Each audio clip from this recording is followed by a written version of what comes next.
Bonjour à tous, ravi de vous retrouver sur Public Sénat. La Haute Assemblée poursuit l'examen de la loi travail. Cela alors que les manifestations se poursuivent dans la rue. La contestation devrait encore se tenir aujourd'hui en France. Au cœur des tensions, c'est l'article 2, article qui prévoit la fameuse inversion de la hiérarchie des normes, c'est-à-dire que les accords d'entreprise vont prévaloir sur les accords de branche, notamment sur la question du temps de travail. Hier, les sénateurs ont supprimé à l'initiative de droite la généralisation de l'expérimentation de la garantie jeune.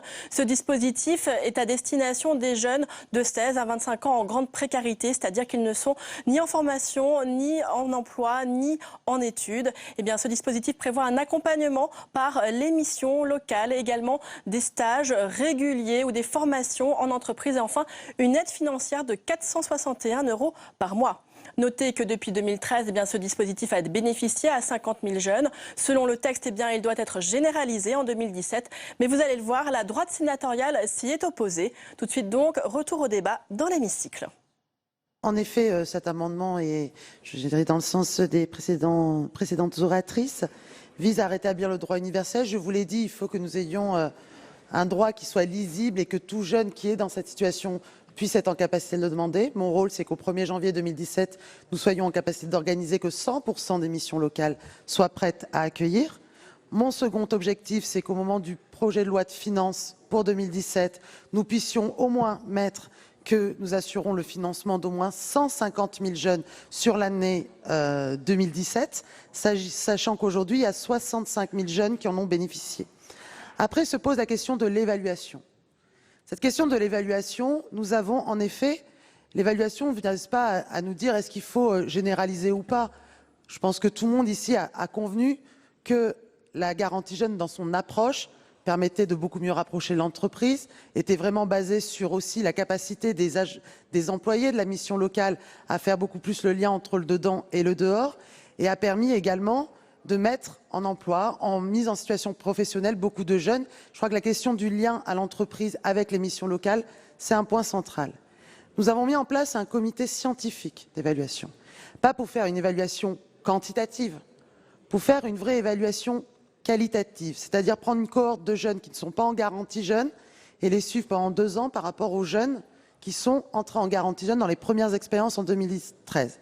Nous avons donc un comité scientifique qui va évaluer plusieurs, et je peux vous donner tous les éléments si vous le souhaitez, on verra dans la poursuite du débat, qui sont chargés d'évaluer à la fois les pratiques des professionnels par rapport à l'extérieur et aux entreprises, la question de la confiance et le retour à l'emploi de ces jeunes également, avec le délai, puisque ça a été lancé dès 2013. Nous aurons une première étape de ce bilan en septembre prochain. D'ores et déjà, il y a une forme de lourdeur administrative dont les agents des missions locales, les salariés des missions locales m'ont fait part à de nombreuses reprises sur le terrain. Nous savons bien que pour ces jeunes aussi, le fait de trouver l'ensemble des papiers pour pouvoir entrer, ça demande aussi parfois un accompagnement. C'est la question de l'autonomie qu'on évoquait juste avant. Donc actuellement, nous sommes en train de simplifier les démarches en permettant aux jeunes de signer une attestation sur l'honneur et en essayant derrière avec eux de retrouver l'ensemble. Donc ce n'est pas parce que nous modifions tous les jours, c'est innovant certes, nous l'avons expérimenté, mais je voulais vous dire que toutes les critiques de lourdeur administrative, de contraintes qui sont mises en œuvre, nous les traitons également au fil de l'eau. Donc ce que je veux vous dire par là, c'est que la garantie jeune au 1er janvier 2017 ne sera pas la garantie jeune qu'on a expérimentée en 2013.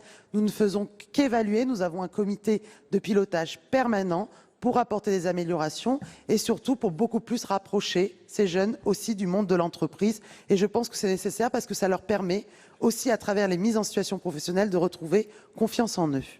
Merci Madame la Ministre. Monsieur le rapporteur, votre avis sur les 2 premiers amendements identiques, 320 et 893 rectifiés, s'il vous plaît. Oui, Madame la Présidente, mon avis vaut pour les 4 amendements en réalité, puisqu'il s'agit des amendements qui sont très similaires.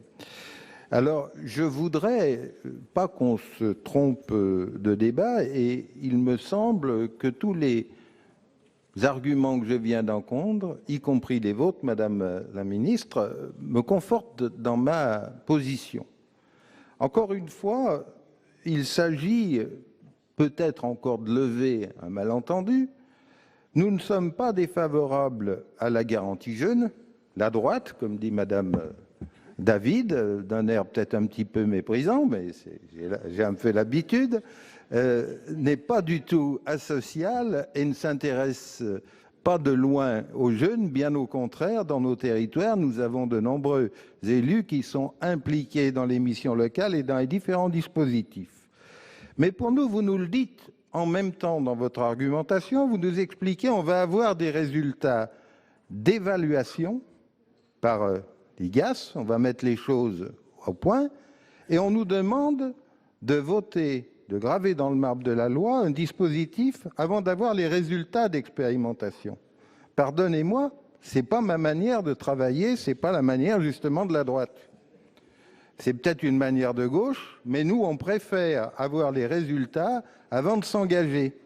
En quelque sorte, vous vous doutez bien, Madame la Ministre, que nous ne voulons pas donner un chèque en blanc au gouvernement. Peut-être que la gauche, y compris le groupe CRC, est prêt à vous donner un chèque en blanc, mais nous, il n'est pas question de donner un chèque en blanc. Nous voulons les résultats des expérimentations et nous voulons connaître les coûts induits pour les collectivités locales.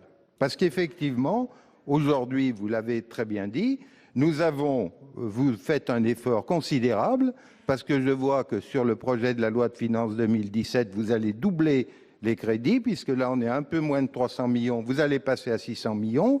On a pris en compte dans notre excellent rapport que nous avons commis les 3 co-rapporteurs, de 700 pages, vous avez un grand volet qui explique tout. Donc je vous invite à le lire. Donc pour nous, c'est là le vrai débat. Aujourd'hui, il n'y a pas de nécessité d'urgence, même pas d'urgence électorale, parce que ce n'est pas des dispositifs qui vont avoir un impact que je qualifierais grand public. Donc la raison veut quand même qu'on ait les résultats avant de se mettre dans le marbre de la loi, ou après, ça sera beaucoup plus compliqué. Non, nous voulons des résultats. Si les résultats sont bons, pourquoi pas aller plus loin? Et puis encore une fois, tout à l'heure, vous n'avez pas bien compris ma question, je pense, sur le financement des missions locales. Parce qu'aujourd'hui, on a quand même aussi les crédits européens, on n'a qu'une visibilité jusqu'en fin 2016. Donc ça serait bien aussi d'avoir une visibilité sur ces crédits européens. Et encore une fois, dans les collectivités auxquelles j'appartiens et je suis en termes de gestionnaire, on s'est toujours substitué au désengagement de l'État, quel qu'il soit. Mais à un moment donné, on n'y arrive plus. Donc aujourd'hui, on a besoin d'avoir des bilans, d'avoir des réalités avant de s'engager d'une manière définitive dans le cadre de la loi. Et c'est pour ça que mon avis reste, je le qualifierais pour les 4 amendements, résolument défavorable. Oui, c'était pour soutenir les amendements de collègues socialistes et de la ministre qui visent à rétablir ce qui est, à mon sens, aussi le cœur d'un débat qui n'a pas suffisamment eu lieu depuis qu'on est sur cette loi de travail. C'est que, certes, il y a l'organisation du marché de l'emploi, et puis il y a surtout, aujourd'hui, comme problème majeur quand nous parlons du travail dans ce pays, c'est le fait que les jeunes n'ont plus accès au travail. Ils n'ont plus accès au travail, et encore moins accès au travail quand ils sont décrochés et qu'ils s'éloignent parce qu'ils n'ont pas de formation, parce qu'ils sont en extrême difficulté ou leurs familles sont en extrême difficulté. Et donc ce n'est pas un point mineur, parce que ça donne la nature aussi de cette loi, cette garantie jeune universelle. Ça montre quelle est l'intention et qu'il s'agit certes ici et là de bouger des dispositifs, mais de faire un pas dans une nouvelle conquête sociale que je regrette qu'on n'ait pas assez souligné, et notamment sur les bancs de gauche, parce qu'en général on applaudit les conquêtes sociales, et surtout on ne les relativise pas. On ne fait pas comme si c'est un élément parmi d'autres, parce que pour les jeunes c'est fondamental. C'est fondamental pour 2 raisons. La première, c'est parce qu'il y a un accompagnement réel, individualisé, et qu'on sait que pour ces jeunes-là, c'est la seule façon d'accrocher vers l'emploi. Pas pour tenir des jeunes, disons, en assistanat, comme certains le disent, pendant quelques années, comme parfois des contrats divers et variés, expérimentés depuis 40 ans, ont pu le faire. Non, là, il s'agit réellement d'aller pour sécuriser le fait que quand il y a proposition d'emploi, bien, il y a des jeunes qui peuvent y répondre. Aujourd'hui, il n'y a pas assez de propositions. Mais on peut être dans une situation, et dans certains secteurs, ça existe déjà, où on propose de l'emploi et où il n'y a pas les jeunes formés en face. Bien.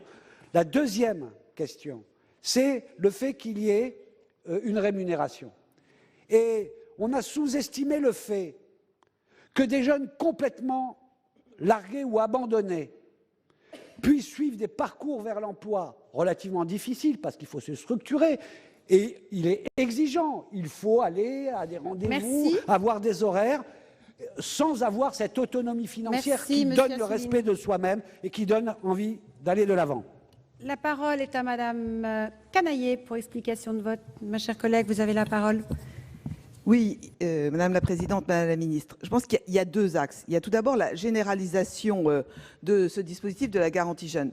Nous sommes tous d'accord, c'est un dispositif qui est plutôt un bon dispositif et qui fonctionne bien, même si l'on voit qu'il y a encore des marges d'amélioration, notamment en ce qui concerne les contraintes et les contraintes administratives dans la mise en œuvre de ce dispositif, imposé à la fois par la source des financements européens et aussi par la transposition dans le droit français et l'administrativisation parfois de ce dispositif. Donc on voit qu'on a un certain nombre de marges de manœuvre. Cette généralisation, elle est probable et elle est encore possible quand bien même on reste au stade d'expérimentation. On peut continuer à l'étendre à certains territoires qui ne l'ont pas aujourd'hui, mais je pense qu'avant de la fixer dans le marbre de la loi, il est important, comme l'a justement dit notre rapporteur, d'avoir les évaluations, d'avoir les retours des études scientifiques, des études globales sur ce dispositif-là et de corriger l'ensemble des imperfections qui aujourd'hui résultent des premières pratiques et des premières expérimentations. Quant au deuxième point, l'universalisation, moi je pense qu'aujourd'hui cela risque d'altérer, d'édulcorer très largement la qualité de l'accompagnement qui sera mis en œuvre auprès des jeunes et que du coup les missions locales qui ont déjà été fortement déstabilisées, parce que la mise en œuvre d'un dispositif comme la garantie jeune, c'est pour les missions locales une nouvelle forme d'organisation, une nouvelle forme de fonctionnement, c'est une dynamique qu'il faut mettre en place, ça déstabilise, ça demande de la réorganisation, ça demande de l'impulsion, ça demande du dynamisme dans la mission locale. Le risque aujourd'hui de l'étendre risque de déstabiliser encore plus le modèle des missions locales qui ne sont pas stabilisées, on l'a dit, d'un point de vue financier et qui, pour celles qui ont déjà commencé à mettre en œuvre cette garantie jeune, sont simplement en train de digérer, entre guillemets, ce dispositif et ne vont pas être dans la capacité de l'étendre à bien d'autres jeunes de leur territoire qui seront en droit, si on s'en tient à votre texte, de recourir et de bénéficier de cette garantie jeune. Donc deux raisons pour moi qui conduisent aujourd'hui à préférer le maintien de l'expérimentation en attendant les évaluations et en attendant la stabilisation pour, pourquoi pas, une extension à venir. Merci, ma chère collègue. Monsieur Néry pour explication de vote. Merci, Madame la Présidente. Madame la Ministre, Monsieur le rapporteur, je crois que tout le monde reconnaît qu'il est urgent de répondre aux besoins de trouver un travail pour les jeunes. Le travail, c'est l'engagement citoyen, c'est l'épanouissement citoyen, c'est redonner l'espoir, c'est dégager l'horizon pour tous ces jeunes.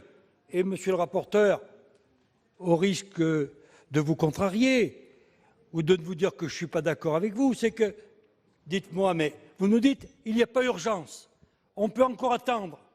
Mais trouver un emploi, avoir l'autonomie financière, c'est avoir la liberté. Et les jeunes ont soif de liberté. Ils ne veulent pas d'être dans l'assistanat. Ils veulent être libres. Ils veulent pouvoir s'engager dans la vie. Ils veulent pouvoir fonder une famille. Ils veulent pouvoir être des citoyens ordinaires avec les mêmes droits que ceux plus anciens qui ont un travail. Alors, ce n'est pas nouveau.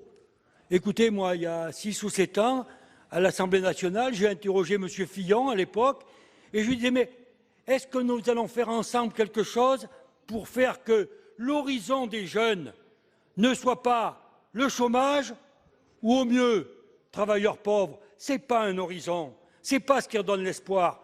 Et non seulement quand on donnera la garantie jeune, ça donnera de l'espoir aux jeunes, mais également aux familles, aux pères, à la mère.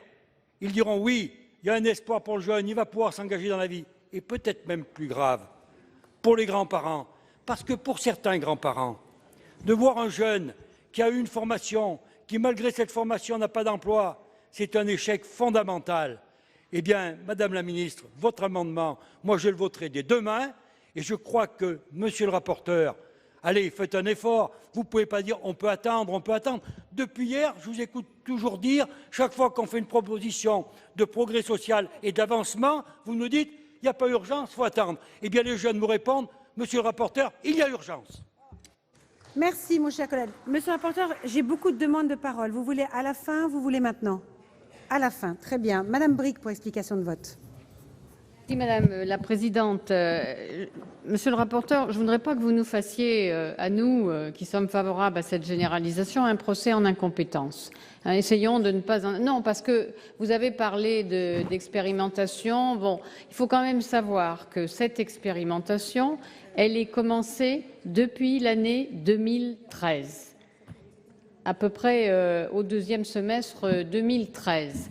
Il y a déjà, donc ça veut dire que quand nous arriverons au vote des crédits en dépenses au Sénat en novembre-décembre, puisqu'il s'agit du volet dépenses, elle aura 3 ans d'existence. Donc 3 ans d'existence, c'est quand même une durée sérieuse.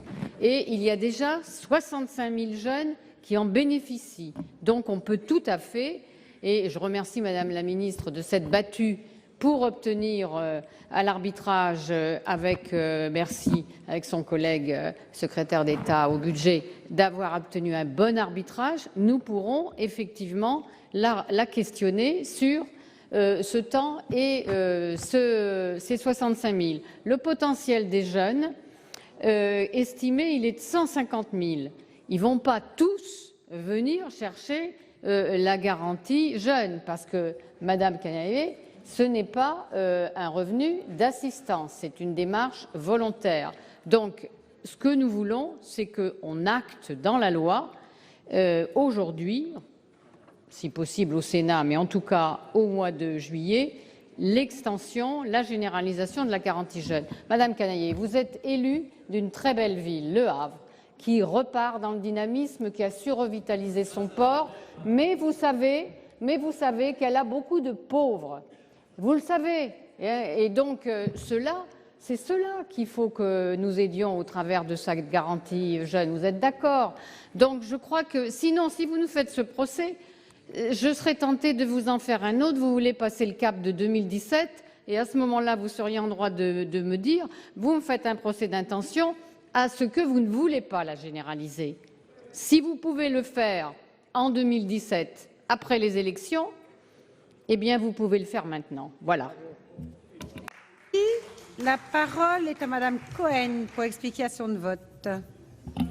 Merci Madame la Présidente. Je voudrais faire une précision. Le retour à l'emploi des moins de 26 ans passe d'abord par plus de création d'emplois. La deuxième remarque, c'est que la généralisation de ce dispositif, Monsieur le rapporteur, soyez attentif et ne faites pas dire au groupe CRC ce qu'il ne dit pas. On ne donne aucun chèque en blanc ni à la droite ni à quiconque. Donc la généralisation de ce dispositif, alors que l'expérimentation en cours n'a pas encore été évaluée, pose effectivement un vrai problème. Et il y a tendance dans ce pays à ne pas évaluer les dispositifs qu'on met en place. C'est vraiment très, très ennuyeux. Troisième chose, il y a aussi un autre risque, c'est l'empilement des dispositifs, qui risque d'entraîner une illisibilité de l'offre et surtout, je l'ai déjà souligné, une surcharge de travail pour les missions locales. Même s'il semblait que les chiffres de notre collègue député ne soient pas justes, je vais prendre une autre Une autre provenance, dans un récent rapport, la Cour des comptes chiffre le coût total de la garantie jeune à 360 millions au minimum pour 100 000 jeunes. Donc ça montre bien l'effort qui doit être fait et soutenu au long cours par l'État. Je ne suis pas persuadée de la pérennisation de ces financements. Quatrième remarque, toutes les organisations de jeunesse, sauf la FAGE, sont contre la généralisation de la garantie jeune. Pourquoi? Parce que pour la génération la plus diplômée, ça ne correspond pas à leurs demandes. L'exigence des jeunes aujourd'hui, c'est une formation de qualité, la reconnaissance de leur diplôme et un emploi. Donc, généraliser dans ce contexte-là ce dispositif ne correspond pas aux enjeux pour les jeunes et pour le pays. Merci. La parole est à Monsieur Wallerenberg pour explication de vote. Oui, merci Madame la Présidente, Madame la Ministre, chers collègues. Bon, je ne reviens pas sur la pertinence et l'intérêt du dispositif, je crois l'avoir démontré tout à l'heure.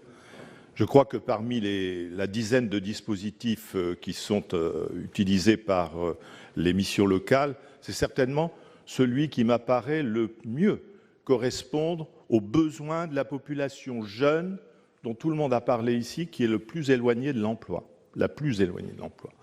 Donc, on ne revient pas sur l'intérêt que nous manifestons à cette généralisation, mais je rappelle que l'expérimentation, qui était initialement prévue jusqu'au 31 décembre 2015, a été prolongée par le gouvernement lui-même, jusqu'au 31 décembre 2017. Tout ce qu'on demande, c'est que le gouvernement applique ses propres règles, tout simplement, et ne précipite pas le mouvement. On sait pourquoi, parce qu'il y a eu une promesse devant la montée, je dirais, de la fronde des jeunes lors des dernières manifestations. Il y a eu une réponse, on a cru que la bonne réponse était la garantie jeune. Apparemment, d'ailleurs, ça fonctionne.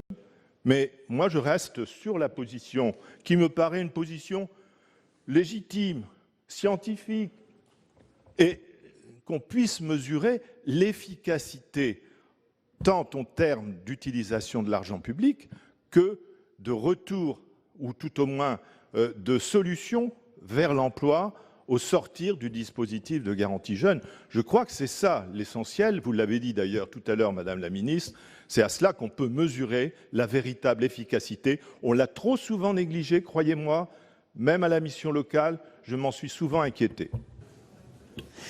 Madame la Présidente, Madame le Ministre, mes chers collègues, le Premier ministre François Fillon avait répondu à une demande budgétaire dans un mouvement d'exaspération, mais monsieur, je suis à la tête d'un État en faillite. Je voudrais simplement rappeler que cette vérité se prolonge, que nous avons un budget largement déficitaire et que cette dépense que vous nous proposez aujourd'hui, ça tombe bien qu'on parle des jeunes parce que ce sont les jeunes qui la paieront. C'est en effet l'endettement de l'État qui pèse sur leurs épaules et avant même, chers collègues des Essarts, qu'ils aient commencé à travailler, ils auront la certitude de devoir affronter cette facture qu'ils auront à, sinon rembourser, du moins à honorer en termes de frais financiers. Alors à ce moment-là, il faut se poser la question, quelle est la meilleure façon de dépenser l'argent public pour favoriser l'emploi? Il se trouve que je suis rapporteur du budget de l'enseignement scolaire. J'ai fait un rapide calcul, le RSA généralisé, sur la base de 6 000 € par an, représente en gros la moitié de la dépense que l'Éducation nationale consent chaque année pour chaque élève du secteur primaire, dont nous savons en France qu'il est insuffisamment doté et qu'il explique par le décrochage prématuré des jeunes enfants qui ne parviennent pas à maîtriser la lecture, l'écriture et le calcul, prépare leur échec. Alors, Madame le Ministre, les moyens de l'État ne sont pas illimités. Nous sommes dans une expérimentation. Je ne suis même pas certain qu'ouvrir l'expérimentation était pertinent. Mais puisque votre gouvernement, et Jean-Marie Laurenberg l'a rappelé avec raison à l'instant, se proposait de prolonger cette expérimentation, je propose d'une part que l'on prolonge l'expérimentation, mais surtout que l'on compare le coût-rendement de tous les investissements que l'on peut consacrer depuis l'école primaire, en effet, jusqu'à des revenus de complément, pour savoir ce qui rapporte. 6 000 € par an, c'est le double de ce que l'État dépense en moyenne pour un apprenti. Ne vaut-il pas mieux soutenir l'apprentissage? C'est la moitié de ce que l'Éducation nationale dépense en moyenne pour ses élèves du primaire, c'est le tiers de ce qu'il dépense pour le secondaire. Eh bien, je propose, Madame le ministre, que nous adoptions l'amendement de la Commission pour évaluer quel est le meilleur investissement pour donner aux jeunes des chances de succès. Merci. La parole est à Monsieur Chassaing pour explication de vote. Madame la Présidente, Madame la Ministre, Monsieur le Président, effectivement, si c'est la version de Monsieur Desessard, ça veut dire qu'on va donner la garantie jeune à tout le monde. Alors que j'avais compris que ça devait être uniquement dans l'insertion avec la mission locale lorsque le jeune, effectivement, va peut-être aller vers l'emploi. Et ça, c'est absolument capital, parce que, si vous voulez, si on donne un revenu aux jeunes, eh bien, ça va être catastrophique. Alors, j'entends certains qui disent ben oui, mais vous connaissez pas les jeunes, vous les rencontrez pas dans vos circonscriptions. Si on les rencontre. On les rencontre et effectivement, il faut faire une autre politique pour l'emploi. C'est pas une autre politique en baissant les charges à ce que les entreprises puissent absorber petit à petit plus de jeunes dans leurs entreprises. Alors, moi, j'étais favorable effectivement à cette expérimentation. Je suis favorable à la philosophie de cette garantie jeune pour des jeunes qui sont en grande difficulté pour les amener vers l'emploi. Mais bien sûr, je ne suis pas favorable à la solution de M. Desessard pour donner une garantie à tout le monde. M. Bouvard pour explication de vote. Merci Madame la Présidente. Madame la Ministre, moi je ne suis pas hostile par principe à l'extension de la garantie jeune. Je pense que c'est même plutôt une bonne idée, mais j'ai besoin de comprendre un certain nombre de choses avant de voter et voir effectivement si l'expérimentation est satisfaisante. Le premier constat que je fais, puisqu'on a la loi de règlement qui arrive en discussion dans quelques jours, c'est que sur la garantie jeune, on avait inscrit 132 millions en loi de finances initiale en 2015 et qu'on n'aura dépensé que 94 millions. Ce qui veut donc dire deux choses. Soit on fait de la cavalerie, soit il y a eu moins de demandes que prévu. Et s'il y a eu moins de demandes que prévu, avec un écart de cette importance, ça veut dire qu'il faut s'interroger. La deuxième question que je me pose, c'est comment allons-nous financer la garantie? Aujourd'hui, on est dans un système qui fait d'ailleurs des expérimentations, y compris, comme vous le savez, dans le fonctionnement avec les missions locales jeunes, avec des systèmes d'avance. C'est l'État d'ailleurs qui supporte les avances et le risque financier. Mais il y a une chose qui intervient entre le 31 décembre 2016 et le 1er janvier 2017, c'est que l'initiative européenne en faveur de l'emploi des jeunes s'arrête. Or, une partie de ces financements sont apportés dans le cadre de l'IEJ. Donc on s'apprête à étendre le dispositif à un moment où une partie de la ressource européenne qui a été mobilisée pour l'expérimentation va disparaître. Donc j'entends que l'on puisse me dire de quelle manière on envisage de financer l'extension dans ces conditions. Merci Madame la Présidente, Madame la Ministre, mes chers collègues. Deux éléments au débat. Un beau débat d'ailleurs, parce qu'il y a un petit peu de mélange et il faut réaffirmer ce sur quoi nous, aujourd'hui, nous sommes amenés à discuter. Rappelez que pour bénéficier du dispositif, un jeune doit remplir 4 conditions. Vivre hors du foyer de ses parents ou au sein de celui-ci sans recevoir de soutien financier de leur part. Ne pas être étudiant, occuper un emploi ou suivre une formation. Avoir un niveau de ressources inférieur à un niveau fixé par décret. S'engager à respecter les engagements réciproques inclus. Ce n'est pas le revenu universel qui est en discussion à cet instant dans l'hémicycle. Et puis un deuxième point. Vous avez raison, monsieur le rapporteur, d'inviter à lire votre gros document de rapport. On y lit en particulier la position de la Cour des comptes. Et personne ici ne soupçonnera à un moment donné la Cour des comptes d'être complaisante par rapport à des dispositifs sociaux. Or, que lit-on? La Cour des comptes indique que ce dispositif pourrait, je cite, « devenir un dispositif de droit commun pertinent en mesure de répondre aux besoins des jeunes en difficulté d'insertion ». Voilà, je vous remercie. C'est effectivement un sujet extrêmement important. Moi non plus, je ne suis pas hostile à ce que l'on puisse accompagner les jeunes qui sont démunis de ressources. Simplement, on s'est mis d'accord pour qu'il y ait une expérimentation qui soit menée. Elle l'est depuis 2013. Et il paraît important quand même que la représentation nationale dispose de l'ensemble des éléments permettant d'analyser la situation, c'est-à-dire d'avoir les résultats de l'expérimentation avant de vouloir la généraliser. Enfin, ça paraît insensé autrement. Et donc, on voit bien qu'on est là dans la recherche de solutions à court terme, alors même, comme l'a évoqué Gérard Longuet fort justement tout à l'heure, qu'il y a d'autres solutions. Dans mon département, le Finistère, il y a 400 places disponibles au CFA du bâtiment, et le secteur du bâtiment est en train de repartir et on risque de se retrouver à court de main-d'œuvre. Il y a 300 places disponibles dans le CFA polyvalent, notamment dans celui de l'alimentaire. Ça veut dire qu'effectivement, il y a là des possibilités d'accès pour les jeunes à des situations professionnelles durables. Et j'étais hier soir à la remise des prix du maître de l'apprentissage à la Chambre des métiers et ils évoquaient bien l'intérêt de la formation par alternance et par apprentissage pour l'insertion professionnelle des jeunes. Et samedi dernier, sur mon quotidien préféré, je lisais 50 emplois à pouvoir dans le Cap Sizun, l'animatrice économique disant « Nous n'avons reçu aucun CV pour ces offres ». La réalité, c'est celle-là. Donc il faut se poser la question de savoir s'il y a aujourd'hui réellement une bonne adéquation entre l'identification des offres d'emploi par les employeurs et le fait de leur proposer des candidats, parce que sinon on se retrouve avec des employeurs qui n'ont pas de quoi faire tourner leur entreprise, et puis des jeunes ou des moins jeunes qui, hélas, sont particulièrement démunis du fait de l'absence d'emploi. Ceci étant, je crois que si l'on veut réellement résoudre la question de l'emploi dans notre pays, il faudra qu'on aille beaucoup plus loin, il faudra que l'on puisse redonner confiance aux employeurs. Redonner confiance aux employeurs, c'est faire en sorte qu'ils aient l'impression d'avoir un cadre du Code du travail beaucoup moins strict. C'est aussi qu'il y ait des charges sociales beaucoup moins élevées, de façon à ce que nous puissions être compétitifs au plan international. Il faudra y arriver. Merci. Je n'ai plus de demande d'explication de vote. Je n'en vois pas. Je donne la parole maintenant à monsieur le rapporteur. Merci beaucoup, Madame la Présidente, Madame le Ministre, Monsieur le Président de la Commission des Affaires sociales, chers collègues.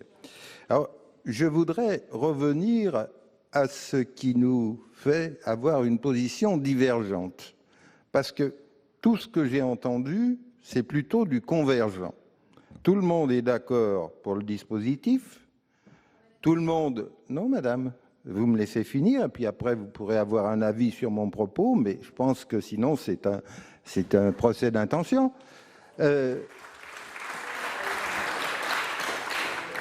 Il se trouve que ce que j'ai écrit dans mon rapport, qui a été vraiment souligné, le rapport de la Cour des comptes dit que c'est un dispositif qui pourrait, au conditionnel, être généralisé et être étendu. Bon, si je l'ai cité, c'est bien entendu que je souscris et que tout le monde souscrit. On n'est pas non plus sur une généralisation du RSA, on est vraiment dans un dispositif spécifique voulu par le gouvernement, et je vous l'affirme, c'est un vrai et un bon dispositif. Donc là, je ne vois pas pourquoi on dirait que certains seraient contre et d'autres pour. On est tous pour. Simplement, ce qui est en question, c'est doit-on continuer à fonctionner sur un décret ou bien le graver dans la loi? C'est exactement là la ligne de fracture et de divergence. Alors moi, je voudrais ramener quand même à l'antériorité du dispositif. Le premier décret est d'octobre 2013, a couvert 10 départements. Ensuite, en 2015, c'est-à-dire 2 ans après, 62 départements. Donc il y a eu quand même, il faut du temps. Je ne fais pas de procès au gouvernement, au contraire, c'est très bien. Et ensuite, il y en a 19 nouveaux qui sont ajoutés début 2016. Donc on peut dire que le dispositif est déployé dans sa forme actuelle depuis 2016, c'est-à-dire il n'y a pas un an. Donc c'est pour ça, Madame le Ministre, ça ne fait que 6 mois. Donc, le décret, vous l'avez prolongé, puisqu'il y a eu déjà un deuxième décret. Ce décret, vous l'avez prolongé et il est en validité jusqu'à fin 2017. Donc, c'est pour ça que je dis qu'il n'y a pas urgence à le graver dans la loi, ça ne veut pas dire qu'il n'y a pas urgence à parfaire le dispositif. Parce qu'aujourd'hui, quand vous êtes sur un dispositif par décret, c'est d'un coup de plume, le gouvernement peut le modifier, peut le transformer, peut l'adapter, alors que si vous le gravez dans la loi, il faudra repasser par les deux assemblées. Donc c'est ça que... Non mais attendez, mais ayez la courtoisie, je n'ai pas dit un mot pendant que vous parliez les uns et les autres, j'attends de vous la même courtoisie. Donc il se trouve que c'est simplement ça la divergence de vue. C'est pas du tout... Vous savez, j'ai succédé à un homme politique, vous avez bien connu à mes yeux, avec une alternance démocratique, qui s'appelait Jean Popren, et il me disait, Monsieur Forissier, pour être bien compris, et il parlait sans doute des gens de gauche, il faut répéter souvent les propos. Alors, c'est pour ça que je vous le répète, parce qu'il n'est pas question pour la droite, puisque je revendique d'être de droite quand même, j'ai le droit, comme vous avez le droit d'être de gauche, il n'est pas question pour nous d'avoir une attitude qui serait asociale, non. Il est au contraire question d'avoir un dispositif qui soit gérable au mieux des deniers publics et qui soit acceptable et qui fonctionne au mieux. Et je pense que le décret est la bonne solution et que la loi, ça sera plus tard, il n'y a pas d'urgence. Voilà tout simplement la conclusion. Donc je maintiens les avis que j'avais donnés. Pour l'adoption, 134, contre 187. Le Sénat n'a pas adopté. Voilà pour les débats des sénateurs autour de la garantie jeune. Notez qu'à l'initiative de la droite sénatoriale, la Haute Assemblée a donc décidé de supprimer la généralisation de l'expérimentation de ce dispositif prévu en 2017. Mais lorsque le texte reviendra à l'Assemblée nationale, eh bien, le gouvernement devrait revenir aux dispositions initiales. On passe à présent aux discussions des sénateurs sur la question du licenciement économique. C'est l'un des autres points de tension de ce texte. Beaucoup de personnes défilent dans la rue car elles pensent qu'il sera désormais plus simple de licencier des salariés pour ce motif, puisque le juge devrait être remplacé par un certain nombre de critères objectifs comme la baisse d'activité de l'entreprise, la baisse du chiffre d'affaires, du carnet de commandes. Autre crainte, le périmètre retenu. La gauche notamment craint qu'il soit désormais possible pour une entreprise florissante au niveau international de licencier des salariés dans l'Hexagone, car il y aura eu des difficultés simplement en France. Tout de suite donc, retour aux discussions dans l'hémicycle. Madame Cohen a la parole. Merci Madame la Présidente, Madame la Ministre, mes chers collègues. L'article 30 de ce projet de loi propose une nouvelle définition du motif économique et bouleverse considérablement les principes législatifs et jurisprudentiels qui l'encadrent. En bref, ce texte assouplit une fois de plus la notion de difficulté économique justifiant le licenciement économique, même si la version initiale qui prévoyait une définition du motif économique différente d'une branche à l'autre a été abandonnée. Cette facilitation serait justifiée pour relancer l'emploi, s'attaquer au chômage, alors que depuis 30 ans, des assouplissements considérables ont été apportés pour faciliter les licenciements, comme le rappelle justement Rachel Saada dans une analyse des coûts de boutoir apportés au Code du travail, sans aucun impact sur le chômage dans notre pays. Cet article porte le risque que des sociétés qui ont un projet de restructuration jouent sur des artifices comptables, des flux financiers entre entités du groupe pour entrer dans le champ de cette nouvelle définition et justifier les licenciements. Par ailleurs, quand une société appartenant à un groupe procède à un licenciement économique, le gouvernement, en accord d'ailleurs avec la majorité de la Commission des affaires sociales, prévoit que ces difficultés économiques ne soient plus examinées au niveau mondial, principe pourtant dégagé par la jurisprudence, mais au seul niveau de la France. On voit bien la facilitation permise pour licencier. Un groupe pourra fermer une entreprise en France alors qu'il dégage des profits dans les autres pays pour la même activité. De plus, cet article non seulement enferme la marge de manœuvre du juge dans des intervalles de temps strictement encadrés, mais limite son rôle au contrôle de l'absence de fraude. Pourtant, comme le soulignent de nombreux avocats, jamais la jurisprudence n'a conditionné la baisse des commandes, du chiffre d'affaires et des pertes à une condition de durée aussi courte, soit 2 trimestres consécutifs. Madame la ministre, quelle entreprise ne connaît jamais de baisse de son chiffre d'affaires mensuel, ni de résultats semestriels négatifs, ni de baisse de commandes? En pratique, cela signifierait qu'une entreprise qui rencontrerait une baisse des commandes pendant 2 trimestres consécutifs pourrait licencier ses salariés pour motif économique, quand bien même son chiffre d'affaires serait toujours élevé. Nous nous situons dans une toute autre logique, celle partagée par les manifestants qui protestent depuis des mois contre ce projet de loi. Il faudrait plutôt défendre l'examen en amont de la réalité du motif de licenciement par le juge judiciaire en procédure accélérée, le renforcement du rôle des instances représentatives du personnel, un droit de veto du comité d'entreprise sur les suppressions d'emplois. Tels ne sont pas les choix opérés. Vous l'aurez compris, nous sommes en désaccord complet avec cet article 30. Cohen. Madame Annie David, non. Très bien. Alors, nous allons passer à 3 amendements identiques de suppression. Le premier amendement, 24 rectifié bis. Est-ce que quelqu'un le défend? Oui, je vous en prie. Madame la Présidente, Madame la Ministre, Monsieur le rapporteur, chers collègues, les auteurs de cet amendement souhaitent exprimer les plus grandes craintes quant aux objectifs de cet article.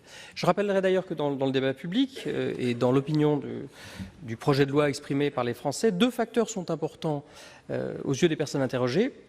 Le taux de majoration des heures supplémentaires, dont nous avons débattu la semaine dernière, et la crainte de plus grandes facilités données en cas de licenciement économique. Alors l'article que nous évoquons aujourd'hui met sur la table le principe d'un remplacement de l'appréciation du juge par des critères d'application quasi automatique, ce qui nous pose problème. Nous avons également des réserves sur la nature de ces critères, des critères qui nous paraîtraient pouvoir être interprétés assez librement et de façon parfois extensive et favorable aux seuls employeurs. La baisse des commandes ou du chiffre d'affaires, qui peut être orchestrée et pas simplement subie, les pertes d'exploitation, qu'on peut là aussi présenter de façon avantageuse, la trésorerie, sont autant de critères qui constituent des données insuffisantes. Le regard d'un juge ne nous semble pas superflu. Nous ne sommes pas davantage favorables à l'introduction d'une différenciation entre les entreprises en fonction de leurs salariés, de leur nombre de salariés, qui pourrait créer un effet de seuil redoutable et, à terme, contre-productif. Nos dernières réserves concernent le périmètre d'appréciation des difficultés économiques. Ça a été dit à l'instant.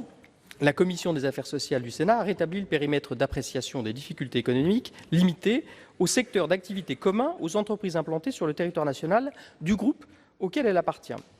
Il ne peut être accepté de faire peser sur le seul salarié la charge d'une telle preuve. Surtout, il nous semble légitime de considérer qu'un groupe florissant à l'international a des obligations à l'égard des salariés de la filiale française en difficulté.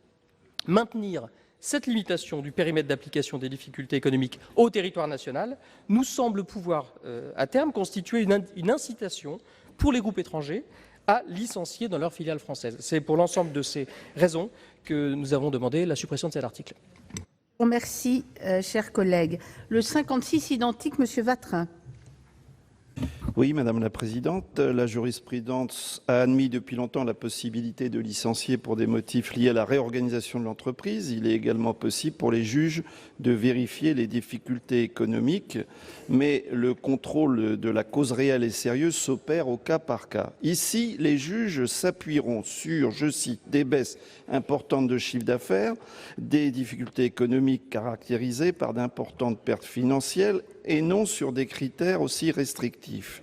Le système de liste de critères en matière de licenciement pose problème puisque, contrairement à la libre appréciation des difficultés importantes par le juge, la liste telle que posée ici la limite nécessairement. Nous pensons au contraire que le juge doit pouvoir apprécier la cause réelle et sérieuse d'un licenciement économique au cas par cas en fonction du droit et de la jurisprudence en vigueur. Et tout ce qui le contraint va en réalité à l'encontre des droits des salariés. Nous montrerons d'ailleurs que les possibilités de détournement de ces critères tels qu'ils sont posés ici, qui permettront en réalité à un groupe rentable de licencier pour le seul bénéfice des actionnaires. Concernant le périmètre des licenciements économiques, c'est le monde à l'envers.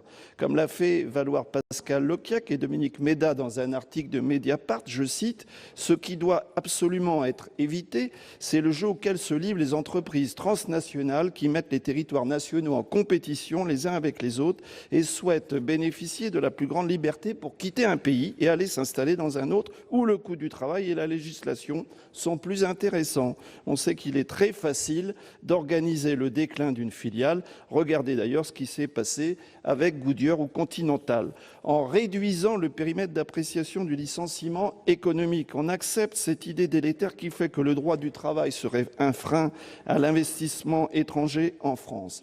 Avec le rétrécissement du périmètre et des conditions du motif économique du licenciement, un groupe florissant pourra licencier les salariés de sa filiale française en invoquant une baisse de commande ou du chiffre d'affaires de sa filiale française. C'est d'ailleurs la conclusion de Jean-Claude Mailly, secrétaire général de Force ouvrière, qui précisait « Le licenciement économique pose le problème du périmètre national ou international, car une des entreprises sait mettre un établissement en difficulté par des prix de transfert, des fonds propres. Voilà en effet une réalité vécue couramment sur nos territoires. Cela est inacceptable et pour toutes ces raisons, nous demandons la suppression de cet article. Merci, Monsieur Vatrin. Madame Malherbe, le 921 rectifié, qui est identique aux deux précédents. Oui, tout à fait. La demande de retrait est identique, mais les raisons ne sont pas les mêmes, puisque la rédaction actuelle de cet article définit le critère de difficulté économique, caractérisé soit par une baisse des commandes ou du chiffre d'affaires pendant plusieurs trimestres consécutifs en comparaison de la même période de l'année précédente, soit par des pertes d'exploitation pendant plusieurs mois, soit par une importante dégradation de la trésorerie, soit par tout élément de nature à justifier de ces difficultés. Ces critères sont soumis à interprétation, et c'est là le problème, et peuvent donc laisser place à des abus, comme le critère de perte d'exploitation, qui s'apprécie au regard du seul résultat d'exploitation sans prise en compte des amortissements et des immobilisations. En ce qui concerne le critère de la trésorerie, il est possible pour une société d'organiser, s'il vous plaît, une mauvaise trésorerie passagère, par exemple en concentrant ses dépenses sur une courte période. Et oui, autant il y a de bons élèves, autant il y a parfois de mauvais élèves. Devant donc de telles incertitudes dangereuses pour les salariés, autant que pour d'ailleurs les chefs d'entreprise, il est préférable de supprimer cet article. Merci. Merci. Alors, quel est l'avis de la Commission, Monsieur le rapporteur ?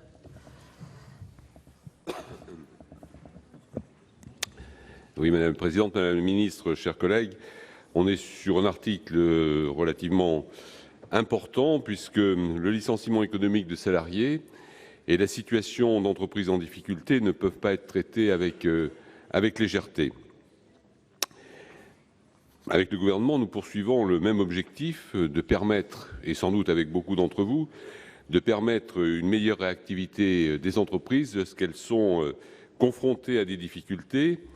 Et plus la réactivité est importante, plus, je dirais, les mesures de redressement peuvent être mises en place rapidement, plus on évite éventuellement des licenciements plus massifs par la suite, voire on évite la disparition de l'entreprise. Donc on est tout à fait sensible, je dirais, à la philosophie générale de ce texte.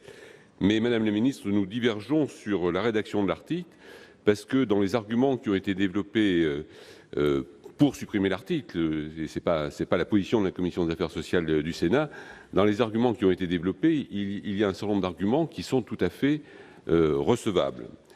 Vous avez fait un texte de présentation attractif. J'ai même trouvé quelques responsables dans les milieux patronaux qui le trouvaient quelques, pas tous, mais qui le trouvaient plus séduisant à première lecture que celui que nous avons élaboré. Nous avons souhaité faire un texte, disons, plus sécurisé. Pour mettre en place un processus sécurisé, on ne peut pas s'appuyer sur une définition totalement erronée de l'entreprise en difficulté. C'est-à-dire que lorsque vous utilisez le « soit » dans le texte initial, soit effectivement une diminution de la rentabilité, soit une baisse du chiffre d'affaires, soit des difficultés de trésorerie. La définition s'appuie sur un seul critère. Or, aucun de ces éléments pris isolément ne peut caractériser une entreprise en difficulté. À partir de là, les mesures seront toujours contestées, éventuellement par une jurisprudence qui essaiera de contrecarrer la loi, et donc avec un certain nombre d'incertitudes.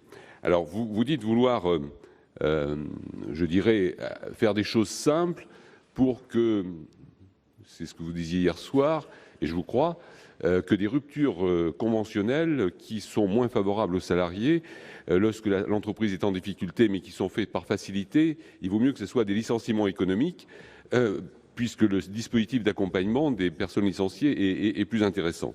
Je comprends bien votre raisonnement, mais on ne peut pas asseoir effectivement un processus sur quelque chose qui manque de sécurité.